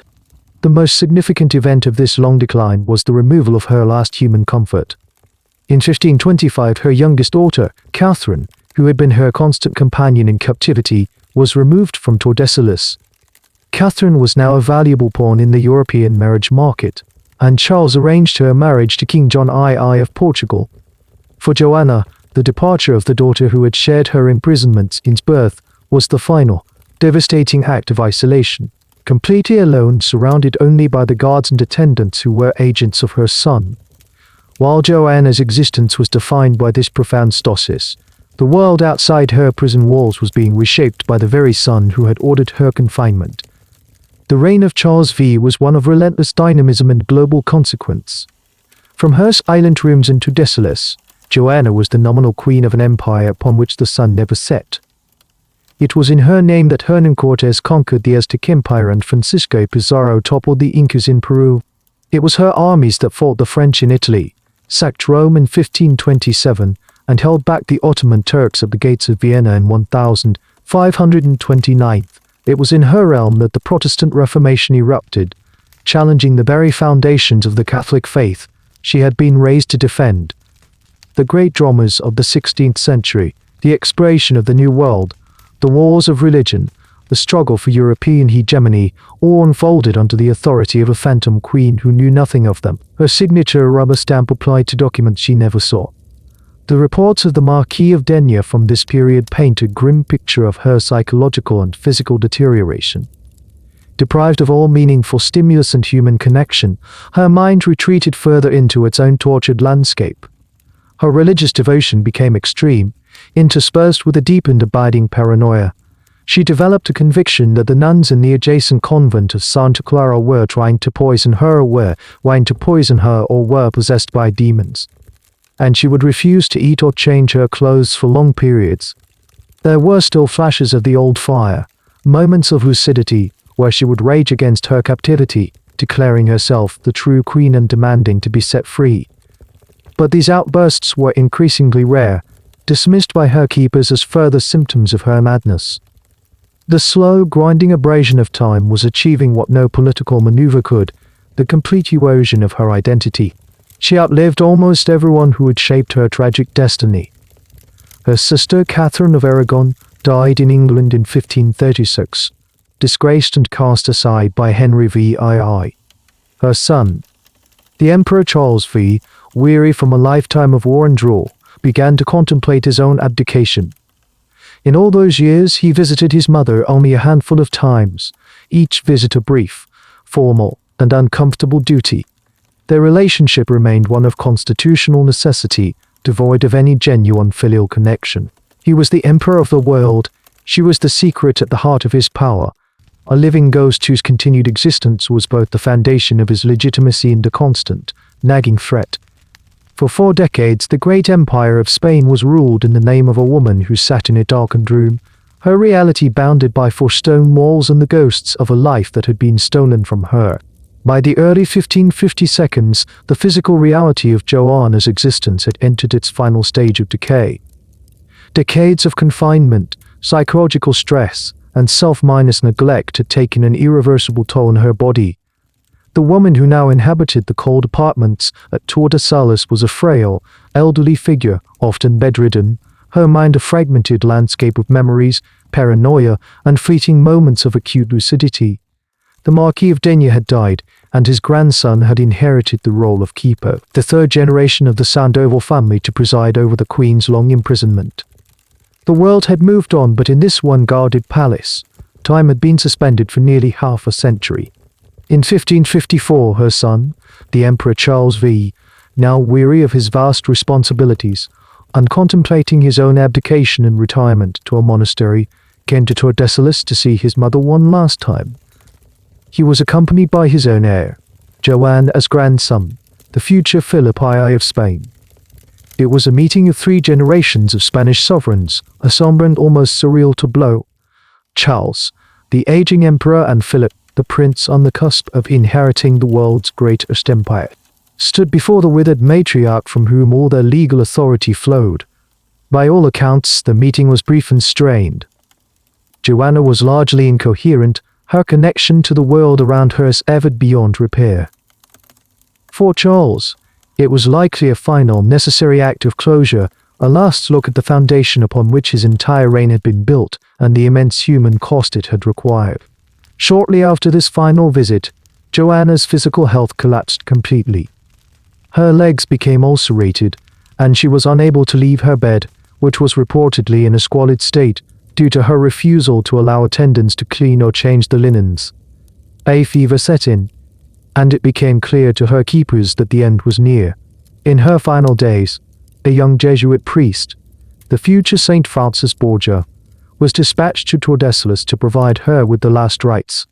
His letters provide one of the final, harrowing accounts of her state. He described a woman in extreme physical and spiritual agony, tormented by her memories and by the profound religious anxieties that had festered in her decades of isolation. On the morning of Good Friday, the 12th of April, 1555, as the bells of the convent of Santa Clara tolled across the river, Joanna of Castile died. She was 70-5 years old and had been a prisoner in her own kingdom for 40-6 of them. Her death was an administrative convenience. The official announcement was made, couched in the language of pious sorrow for the passing of the long-suffering queen.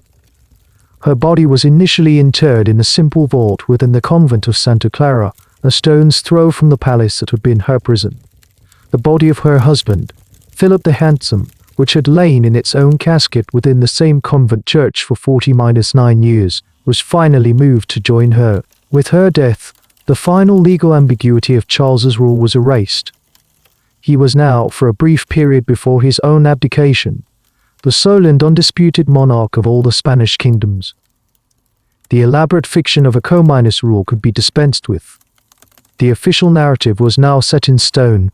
Joanna had been a mad queen, a tragic but necessary case, whose infirmity had required the firm and loving guidance of her father and her son to safeguard the stability of the realm. Pathologized and reduced to the memorable, dismissive epithet, Juana la Loca.